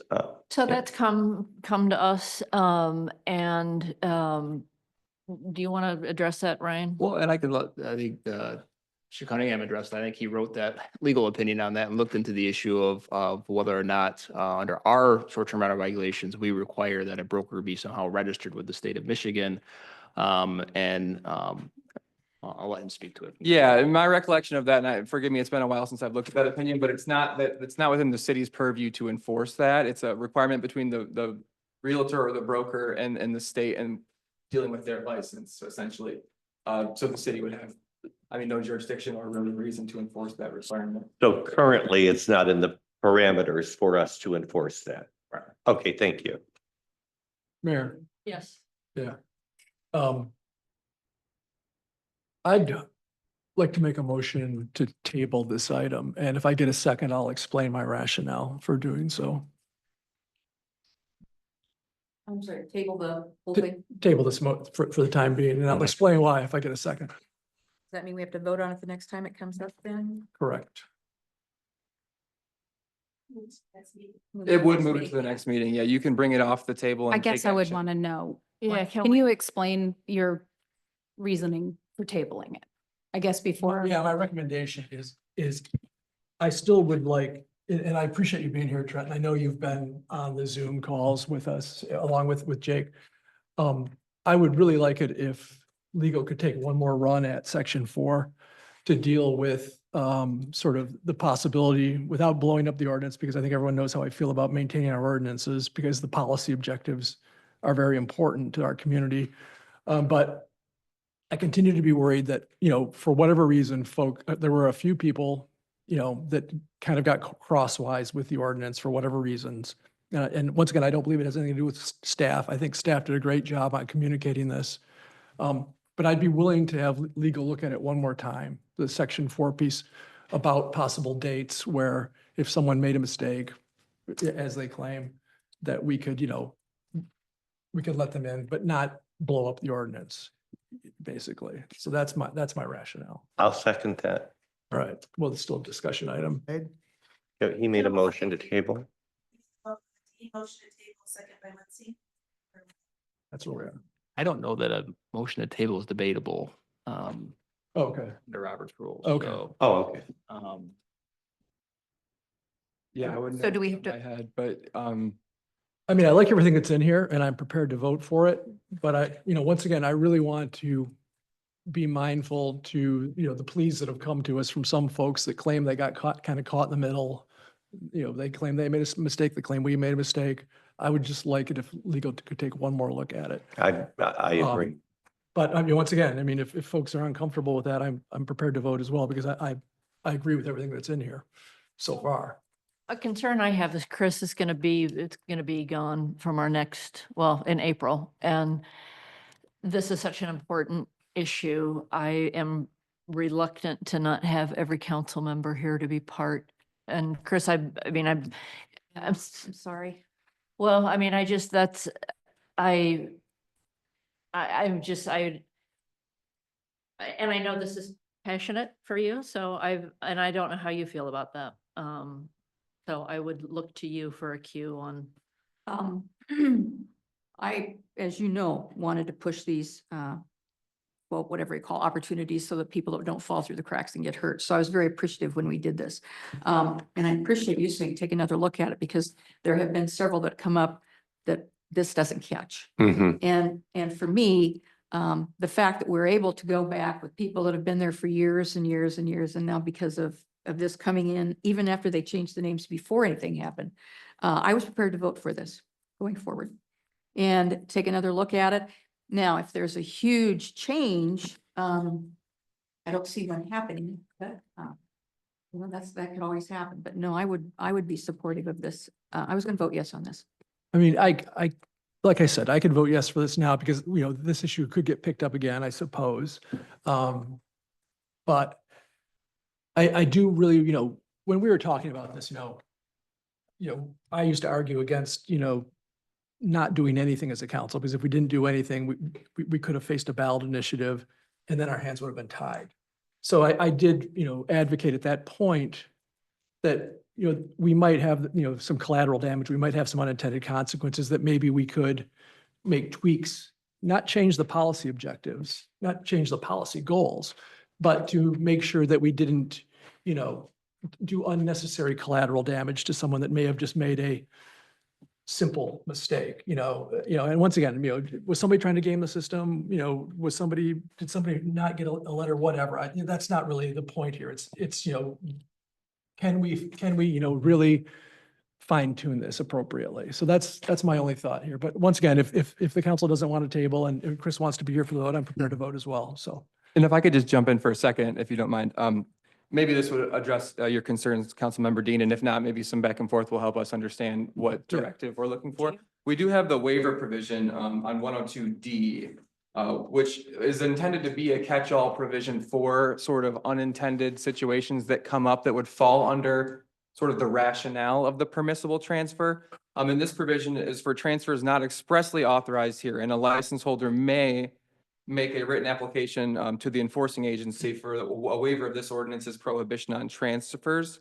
This application must demonstrate that the transfer only changes the form of ownership or removes or reallocates existing ownership without adding any new membership interests and is otherwise consistent with the purpose and objectives of this ordinance and good cause being shown. And so that was intended to catch the people who might slip through the cracks or unintentionally be harmed or not fall under sort of the permissible transfers. So then how would they go about doing that if they, how does that work if they're asking for a waiver to do so, if they felt like they fell through the cracks? So they would submit an application for that waiver to the enforcing agency, which is the city's zoning department. And then Luke would then make a determination whether there's good cause shown and whether, more importantly, it falls under one of the permissible transfer categories. Luke would then, or whoever in the zoning department makes that determination as to whether or not you would waive the prohibition on transfer. That decision would then be final, however, and it would not come to this board for review. Madam Mayor? Yes. Just kind of a follow-up to this before we go any further.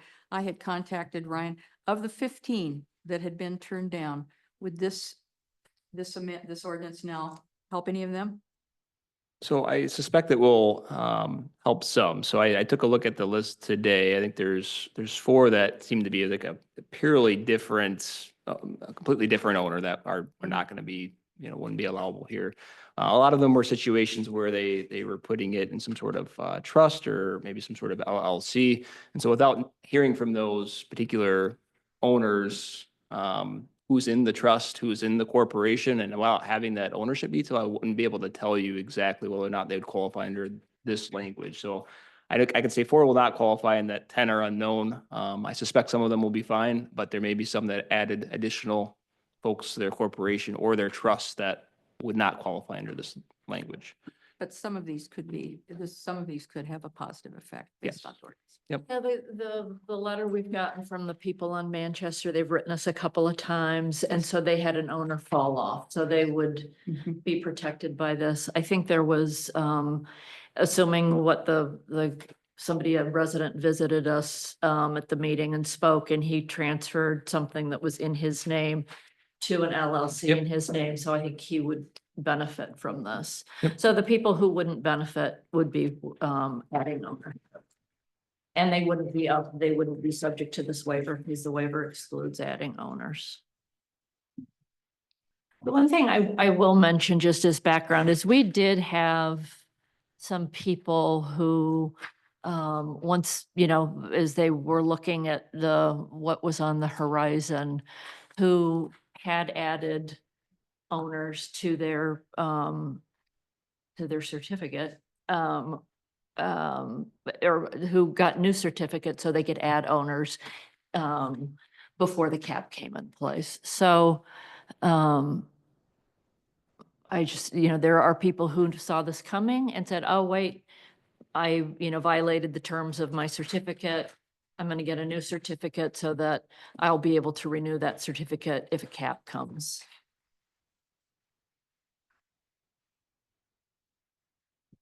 Russ.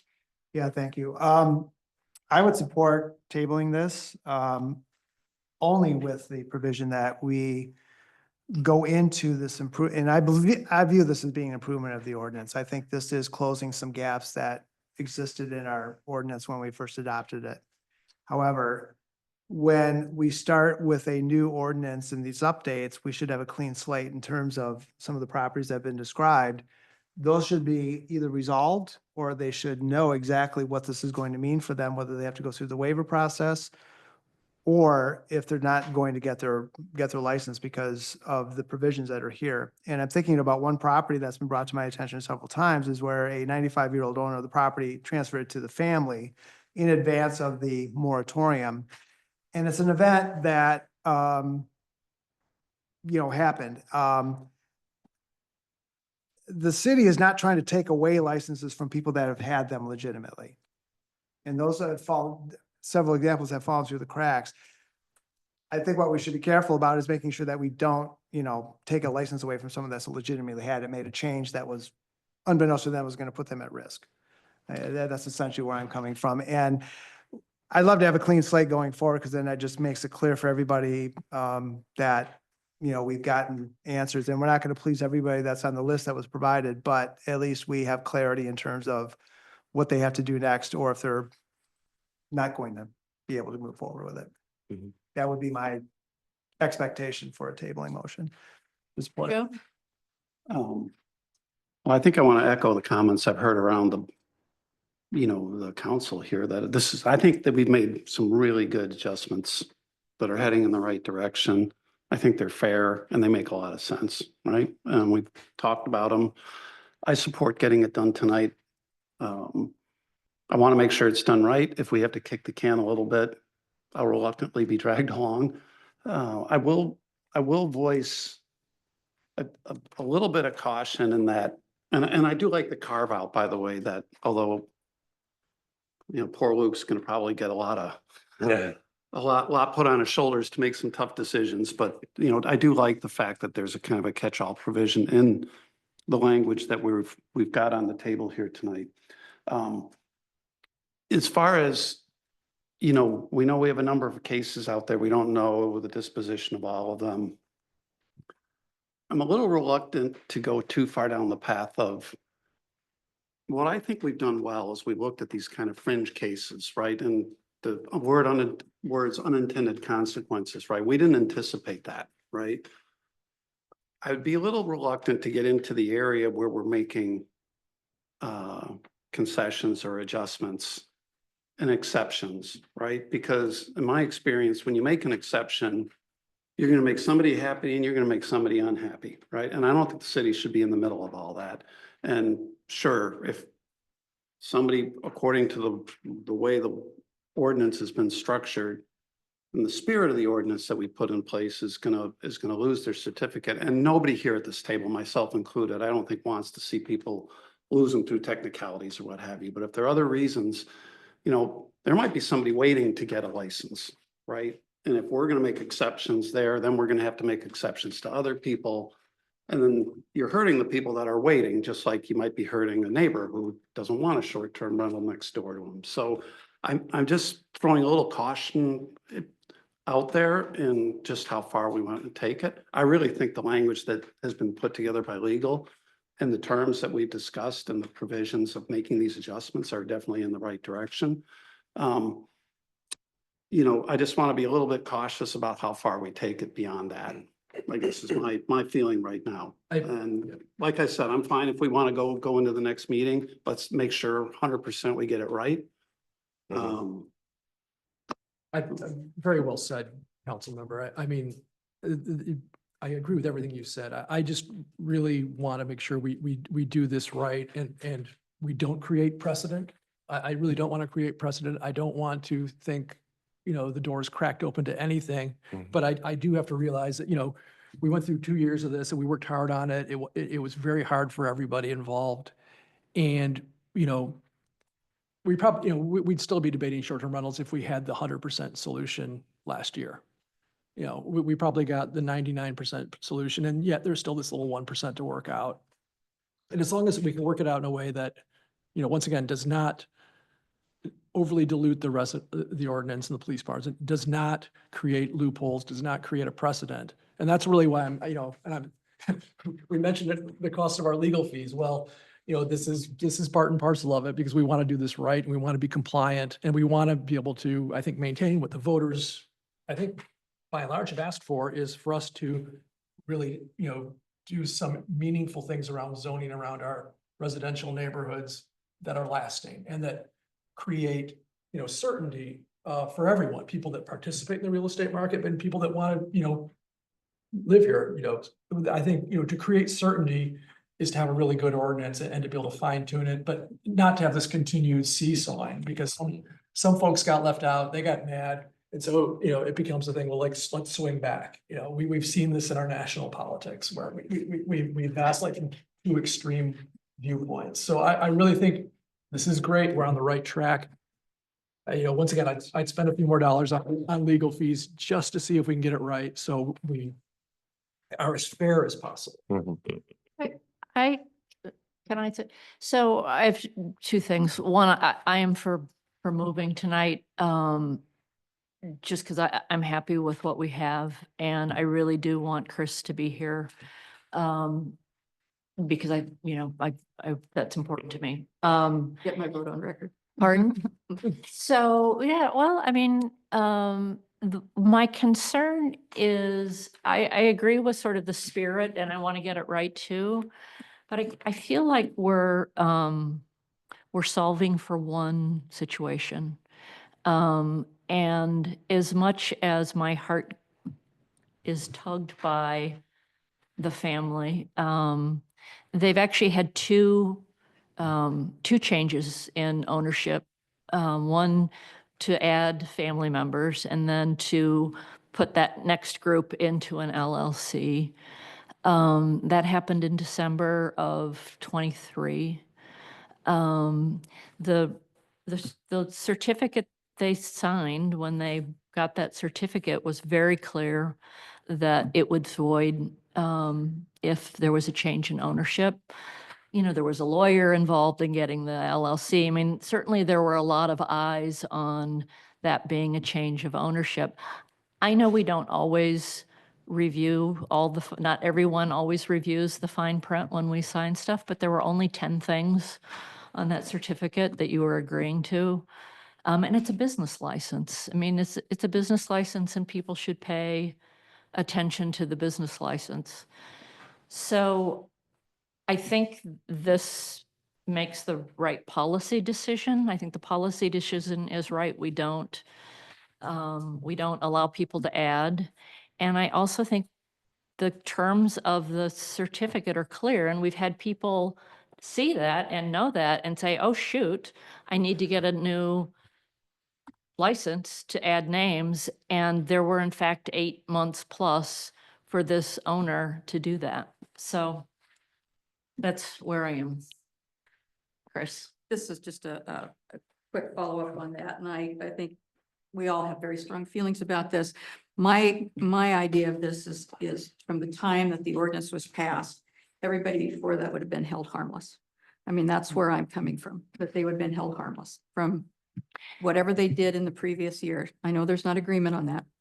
No, I do agree with that, but that assumes that people follow the ordinances that were the rules that were in place. I mean, I think if you signed a piece of paper saying, I'm giving you my money, you're giving me a short-term rental certificate, and here are the terms of that agreement, I don't think it's unreasonable for us to expect people to abide by that agreement. No, and I guess I'll go along with it only because there's a waiver in there for somebody that does not read the fine print. Well, the waiver in there doesn't apply to adding owners. Just so we're clear on that, like the waiver they couldn't use that waiver to get. So, I mean, I think we can maybe give a up or down whether we want a table or. Well, what is the procedure now? Does it have to be unanimous to table? No, it could be a majority vote to table. Majority vote to table. So we ready to call the vote? All right. Anderson, No. Clark, I'm sorry, it's yes or no to tabling it? motion by Dean, second by Muncy to table. I think I'm ready to vote, so no. Dean, Yes. Gardner, Yes. Muncy, Yes. Peterson, Yes. Stanton, Yes, to table. Motion carries. So this will be, I guess, so the direction to staff is to see if there's a way to create an exemption for people who added members in the interim. I think that would, I think it's this gray area that when we were developing an ordinance, people were making moves and then the ordinance suddenly put them out of compliance and under this particular circumstance. Okay. Chris, I'm sorry you won't be here for that. I beg your pardon. I'm sorry you won't be here for that. And- I don't know, maybe. I mean, I really do think this is I'm bummed that we can't all be here, but I go with the vote of council, obviously. And I think legal counsel hopefully understand what we're trying to accomplish here. We're not trying to like make a major change to the ordinance. We're just trying to sort of clean up a few loose ends that, but a way that does not create precedent, that changes, that creates an opportunity to change the policy direction that the majority of this council, are here for. So. Right, so the intent would be to not change the overall policy direction, but to add one more, I guess, exemption. And that exemption would be to allow people who added owners during the time the city was working on the ordinance changes. During the window, yeah. During the- Correct. I like the term hold harmless. During the, Yeah, during the. hold window, harmless, During the yeah. window, but not to create a situation that it's Going forward. going Right, forward. sure. Yes, in the past. I mean, Yeah. this reminds me of the time where, we had the vote, it was a hard vote on just going hard on a moratorium. And that was very controversial and very hard. And we voted different ways on the moratorium. And, by not jumping on the moratorium immediately, certainly a lot of people went out and got certificates. But a lot of those people who got the certificates and never acted on. They just got them as a hedge. So I know it's not perfect. I know it's been slow and like pulling teeth, but that's sort of kind of where my head's been on this the whole time. That's why I sort of wanted a stronger waiver type mechanism through the ZBA, but apparently that's not viable given the way this is structured. Because, I did like the idea, because it's such a strange, not strange, but the town is unique in that there are little tiny houses and the people have been here a long time. So I just trying to fine tune it a little bit. And once again, I've got a lot of faith in you and Jake to really understand what we're trying to do from a, good of the community standpoint, policy standpoint, but also not to, unnecessarily have collateral damage on families that may have innocently done something that put them in jeopardy. So, Understood. thank you, sir. Thank you, Trent. Thank you. Okay, that takes us to, I think we can go ahead with the approving the change to the city's schedule of fees for the late fee, which is number D or letter D. Well, actually, Mayor, That on. can we do that if the late No, fee is we in the can't. previous ornament? I think.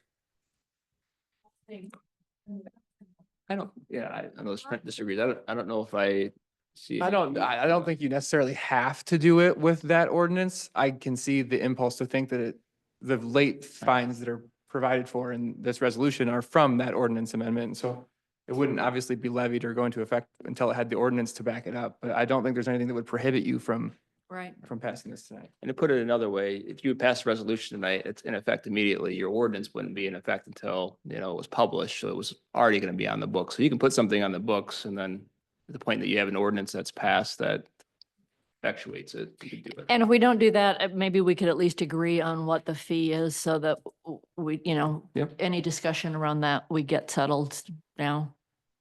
Yeah, it's proposed at 525 for the late fee. Yep. And that's enough to cover everything, you think, So it's, as far as administration? so it's set up as a penalty fee, not necessarily a fee to like cover Okay. our actual like costs like it is for the short-term rental application fee. So somebody were to apply late, they have to pay the normal $525 application fee, and then the penalty fee is essentially $525, which makes the cost double, but Okay, you can go higher or lower. I mean, that's. I'm I would comfortable just with go that. with the recommendation Yeah. of staff. Okay, should we go ahead and vote on this tonight? And if so, would someone like to make a I'll motion? go ahead and make a motion for resolution number 250324-C. A resolution approving a change in the city's schedule of fees to add a late short-term rental application penalty fee. Second? Any discussion before we vote? Okay, it's roll call. Anderson, Yes. Clark, Yes. Dean. Yes. Gardner. Yes. Munson, Yes. Yes. Stan. Yes. Motion carries. Culver Street Parking Lot Operation Agreement. What page, does anybody have the page number? So it Andy? starts on page 118. Mayor. Yes. After that, I would like to be excused. I've got a 14-year-old's birthday dinner that I'm late for. Yes. Uh-oh. Happy I birthday. think the rest of this has been My views are not. All right, thanks, Scott. Happy birthday. Happy birthday. Sing out of tune for me. Well, I can do that, yeah. Yeah. Ryan, you have had some discussions with, Yeah, just a little bit of follow-up. So at the workshop meeting, council had some questions about the revenues, whether or not we should increase the price to $15, and then asked about electronic payments. So I talked with Liz Wilson, who handles the lot on behalf of the school. She indicated that the last price change was actually 4 years ago. So initially, the thought was it was 2 years ago, and you're like, why are the numbers not more, for the last 2 years? So that's why. Essentially, this 4 years includes the last price increase up to $10 4 years ago.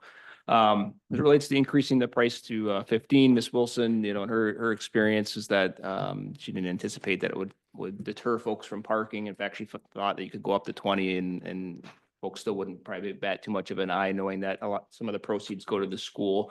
She said $20 would be easier from like a cash, change perspective, but she was supportive of the $15 and appreciative of council's consideration of that, given their other lot that they've lost. As it relates to electronic payments, Mrs. Wilson indicated that that's something that they're happy to explore, and we'll look at some options for that. She wondered if it might kind of slow down the workings of getting folks into the lot, and whether or not you'd see some traffic backups. But she was already kind of thinking through some ideas to maybe help with that. So maybe no guarantee that you're going to see electronic payments this season, but it's something that she said that they would explore and work on training folks if they could come up with something. Yeah, I would just, I've worked, probably at least 100 shifts, if not more, down there. Couple things. One is, I don't think it's within our purview to require the school to try to figure out a way to take electronic payments. I think that should be their decision to make. I'm kind of on the fence on that, having worked it so much. Is cash is pretty easy and people usually come up with it. $10 works great. It's easy to make change. And that gets me to the other point, increase to $15. I'm comfortable with the city saying, here's your maximum, but I'm not comfortable with the city saying you have to charge $15.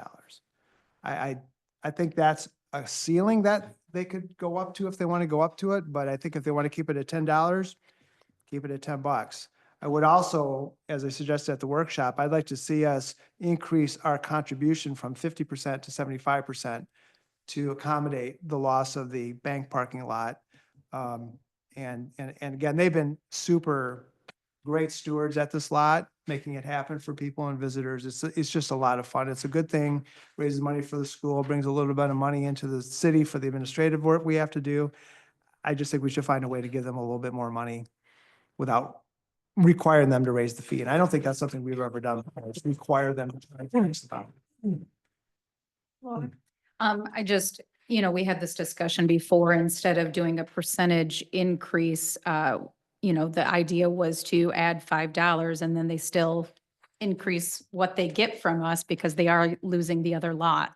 And we thought this was an easier way to do it than to give such a large percentage otherwise. So I thought going to 15, they're going to get more money.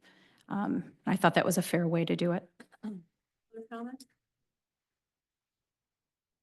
Yeah, I'm on board with the 15. get the extra 5. Yeah, absolutely. And as far as, I like the city setting the number because I don't want to put the people in the field into a position where they're making bargaining or having to make subjective decisions on, how long people are staying or whatever. I think there should be a rigid structure, and whether we define that or the school defines it, as long as it's there, I'm okay. But, for now, it's worked well in the past where we've defined the cost at 10, and if we change it to 15, it's worked before, let's keep it working.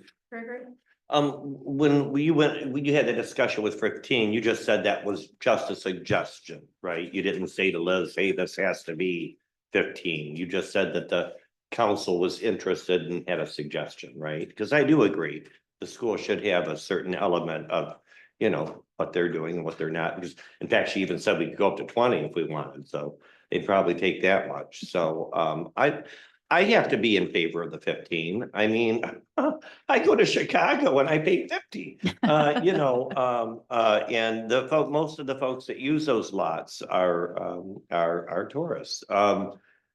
With the decreased parking noise in town that we've done, we've got less parking on the hill now. And I've made that note before, living downtown, I see the difference of people spending more time looking for parking here. It also, it also brings to mind, employees that live and work here as well. And I'm just wondering if there was any way we could do, I don't know, and maybe next year or something, some kind of, I don't know, maybe discount for folks that work here. I know we send them to the high school parking lot all the time, but they won't. I guess my only concern of the raise in price would be probably a couple folks that do work in town would think that was a bit much, but again, I would be even probably likely to say 20 too, 20 as well, because I think it's well worth it. Yeah, so having again worked a lot of shifts down there, there's been a number of employees that have parked down there. They willingly pay the $10 to park all day. Also, I'm not sure where Councilmember Clark was coming from, but if someone parks on that day and they've got their pass, they can leave and they can come back. If there's a spot, that $10 is good for parking all that day. And if a person who lives in the city has a P on their pass, they get to park for free. So there's a lot of different situations, and I don't know how we could easily, even on the front lines, discount an employee. I mean, that would be, this is really, I mean, this is like, it's like this, literally, cash through the door. I mean, you want to make this as fast as possible and efficient as possible. And I just am not comfortable with saying the city or the school has to charge this amount. I think it's okay to say, here's your amount that you can go to. If you choose to continue to charge $10, charge $10. And I think that's what the agreement language says. It says it's a collect the parking fee not to exceed $15 per vehicle is what the language was updated to reflect. So I suspect Liz is going to want to, feels that $15 is appropriate for the lot, is going to want to do that. If you're comfortable with 20, you can modify this agreement to say, not to exceed 20, and that still gives the school the option if they feel like, there's a price difference that's warranted in a particular event or a particular, holiday weekend or something along those lines, and it gives them more discretion. I will say the agreement though is set up still to where it's a 50-50 split, whether it's 15 or 20. It's not set up to just give all of the increase to them. So if there's a desire for that, then that needs to be things. Still has to be a percentage. So, yeah. That's the way they And agree. you're right, it does say up to 15. There is no, in this language, there doesn't say it has to be that amount. I'm ready to. I'm good with it. Let's, I'd like to make a motion to approve the 2025 Culver Street Parking Lot Operation Agreement. Second. okay, roll call. Anderson. Yes. Clark. Yes. Gardner. Yes. Muncy. Yes. Peterson. Yes. Sable. Yes. Motion carries. You need a lot of $5 bills. Yeah. Right. That's what she said, yeah. And if you have not worked a shift at that lot, you do not have to be a parent or a school person to do it. I would encourage anybody to work a shift and just get the experience. It's a lot of fun. You meet a lot of cool people. And the only people that complained about the increase from 5 to 10 were people that live in town. The people that come from Chicago, Detroit, other areas, they think nothing of spending $10, $20 for a parking spot. So, but seriously, that is an experience that you cannot replicate working the gate. So, Okay, we are on the home stretch, 2025 street end and dock license rate and agreements. Page 123. Thank you. Yeah. All right. I know we talked about this. We did, Mayor, but I Oh, we did. apologize. Oh, did- sorry. Yeah, this is the one that we They did all- take to the workshop. Okay. Unfortunately, the city clerk had sent this, but the electronics being what they are, didn't come through to Sarah and I. But she did prepare this for you in your workshop. I don't think that there's any real changes from last year, except for the CPI increase. So, And lastly, yep. review the agreement was 2022. Madam Mayor, I'll make a motion to approve the 2025 municipal license agreement rates as presented and authorize the mayor and city clerk to sign such agreements for 2025 as presented. I'll second. All right, roll call. Anderson. Oh, wait, sorry, question? Just want to say thank you to the clerk for including the information on here, including the actual leasees' names too. Mhm. Thank you. Anderson. Yes. Clark. Yes. Gardner. Yes. Muncy, Yes. Yes. Stanton. Yes. Motion carries. All right. That gets us through the business. That takes us to the second public comment period for anything, agenda or no. Bobby?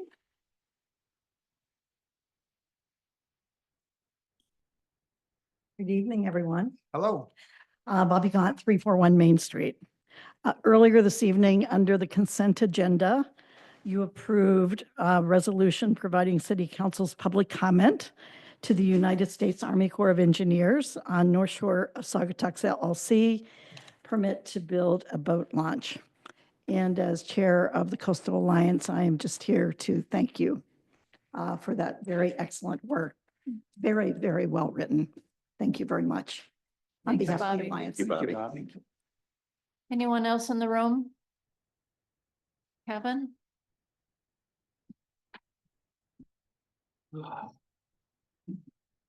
Before Mr. Tringali starts, do we have a soccer score? Yeah, we're not winning. Oh, man. Before my time starts, can I make, the passport, grant at the basketball court? Yeah. Can you ask them, can that double as an ice rink in the winter? Oh. I was. Used to do it, yeah. Yeah, it will? I don't know, but it That's been used a to be while. able to be Well, done. It did, 'cause Yeah. I was the You proud, did. Yeah. very first recreation director here, and we had one at Berry Field for years, and it was a huge hit. It was a Mhm. huge hit, and if you pay any attention to South Haven, it really helps generate great business and foot traffic downtown for kids and families in the off season when we could sure use it, so. Thanks, Kevin. Thanks, Kevin. But anyway, that's not why I'm here. I guess our case was kind of the elephant in the room. And I really, really appreciate council bringing this to light a little bit more. Because I know at one point there was some discussion of, making sure things aren't through the cracks. This is regarding 304 Lucy. And the whole reason this is even to this point is so that house stayed beautiful for everybody, so it wasn't an eyesore. He is he's a 95-year-old man from the UP whose grandkids took this over because we were no longer going to represent it as a property because it needed a lot of work. And that wouldn't be good for anybody. The city, the family, the rental company, it was the right thing to do. No question for everybody. But how it was done, again, we recognize the oversight and, but the difference is, and here's the biggest thing, the difference was if this was an oversight in the past, we could have simply done a reapplication with the right people on it and it'd been business as usual, like it did for me for the past 18 years, the first time we've come across this case. So that's what the difference is. So, with that said, for many years, there was a lot of disorganization here. Checks were lost, inspections were delayed, paperwork was lost. So to draw a hard line in the sand in this transition period is unfair, especially when we're talking about very few cases, which you guys have mentioned. I think it's only a handful. But the city not only imposed new caps and licensing laws, but they also changed the frequency with which they were applied. So we went from a 3-year cycle to a 1-year cycle. If the city had always had certificates on 1-year cycles, we would have caught this, and this wouldn't have been an issue on both sides, the city and the family and myself. But we were grandfathered in on the 3-year cycle. And the only reason this got caught is because we did what we always do and turned in our fire inspection, what happened to be in January. That's too bad our inspection time wasn't due prior to the end of August, or again, this wouldn't have been a non-issue. Or if we're in year 1 of the 3-year grandfather clause, this would not have gotten caught for 2 more years. So the transition from going to 3 years and to 1 year, that's another part of this that helped us get so convoluted. The city was not checking or validating any of this prior to the cap change, and Luke will tell you that. In fact, the only reason it was caught is because we brought this to our attention with the fire inspections like we always do. It's not because there's any system in place. And this comes down to us missing 2 lines on the rental application, and as Holly brought to my attention. number 8. We did miss it, but I still feel like there should be some ownership for the reasons I just mentioned, on behalf of the city too. We just appreciate you guys still considering this case and those others. One last thing, a fellow, community member who's also an attorney who loves the city like you do and I do, put together some ideas for implementation that might help. I'd like to share with you as well. And if you guys feel this would help answer the questions you're asking regarding these cases, so be it. It's from Austin Marino. And that's all I have. I appreciate your time. Thank you. Thanks, guys. Thanks, you. Kevin. All right, anyone else in the room? Yes. Brad? Can you guys hear me? Yeah, you're still awake. Thanks. Yeah. So I wanted to add to Greg's report on interurban. So I was at South Haven's meeting last Monday, and I reported on that we are a couple signatures away, I believe, from talking to Becky, from creating a run down to South Haven Meyer also as well for the interurban bus, but it's not completed yet. And they're looking at this spring at some point to do that, but I don't know exactly when that will happen, but we're just waiting for some signatures. And I also wanted to touch on you, Greg, I think you alluded to South Haven's rental agreement issues they were talking about the meeting.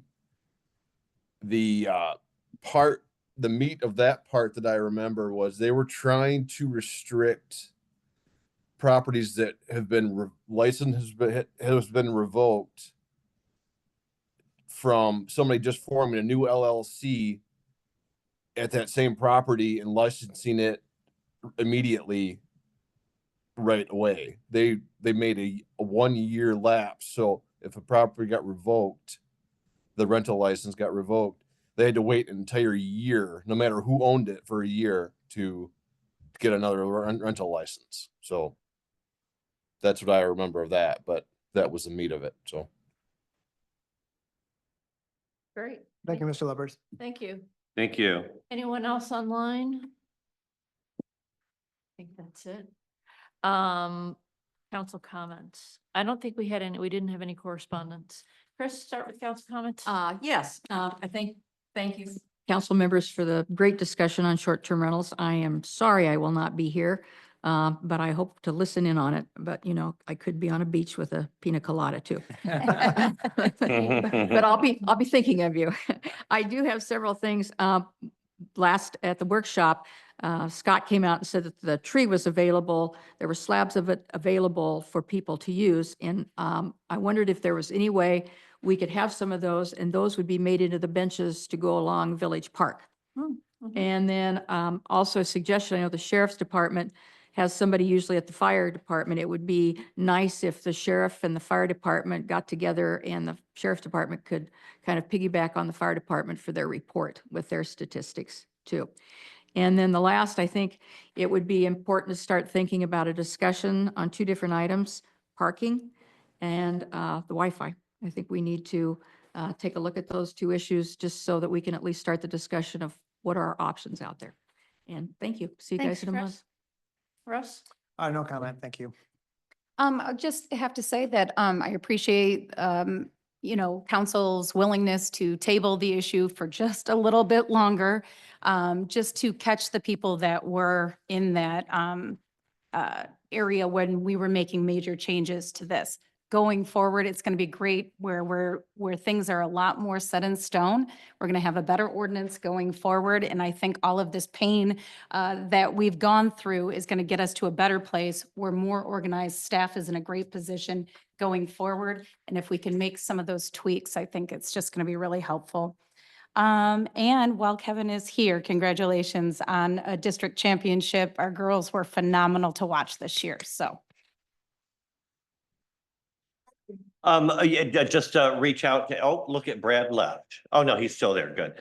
I did mention the meeting. I wasn't mentioning the specific, just wanted to reach out to Brad, let him know, not the specific, incident or case you were talking about. I was just talking about the language that they have about brokers and management. So just to clear that up. Also, we talked about, the mayor started talking about being heart smart, and Tony Shippa was on our show, last Sunday on Saugatuck on Sunday, yesterday. And he's been working with the community. He's the one that's been training the interurban and other folks about CPR and AEDs. And he's right now working with CCR and some other different organizations here to help work on fundraising for more AEDs and better accessible AEDs around the area. He's putting a group together and he's asking for volunteers all around the community. He served on our fire department for 20 some years, I believe. He was EMS for like 40 years. He's got great experience in all this. He's devoting his time and working with Holland and other communities as well to have more AEDs in town. And if anybody's interested in donating, those units are about, they could be about $1,000 or more each. The idea is that maybe possibly we could have some outside boxes, maybe at our restrooms. We do have a few available here in town at businesses like at Sargent Marina, or It Is What It Is, but it'd be nice to have them so that they're out in public. In fact, our bus system is thinking it'd be nice to have one on each bus. You know, heart disease is the #1 killer in this world. So I think it warrants that. But if anybody wants to help Tony Shippa as he's organizing a group to go forward and doing all the training that he's doing all around town with the DPW, with the interurban, you can email him at TonyShippa@hotmail.com. I don't have his phone number. I know he gave that again, but again, his email is TonyShippa@hotmail.com. And he's looking for folks to get together and form a committee and go forward with fundraising for more AEDs in our community. Just a general reminder that, we had that discussion from the fire department recommended putting the barricade in front of the tent, that we potentially have to revisit our ordinances, and it kind of ties into the whole thread of safety, whether that's parade safety or what have you. So it'd be good to get that on one of our upcoming workshops. I did talk to Chief Janik, and he said he'd be more than willing to come along and help provide some helpful suggestions. And a bit of trivia. I don't know if Russ remembers this, but one of my earliest memories of Saugatuck was going to square dances in Village Square courts.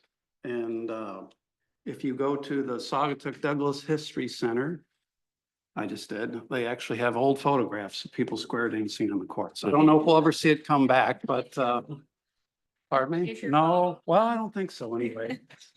I watched. I was not old enough to participate. but Well, I- all I my remember brothers and those. sisters, we absolutely loved it. And it was some very fond memories. Anyway, I just thought, bring it up since we talked about courts. That's all I have, and thank you all for a good meeting tonight. Great. Short and sweet from me. It's a good discussion. Chris, enjoy the sun. Just channel some this way. Yeah, please. And with that, I'll take a motion to adjourn. So moved. Second, Second. all in favor, say yes. Yeah. Yeah. Being adjourned.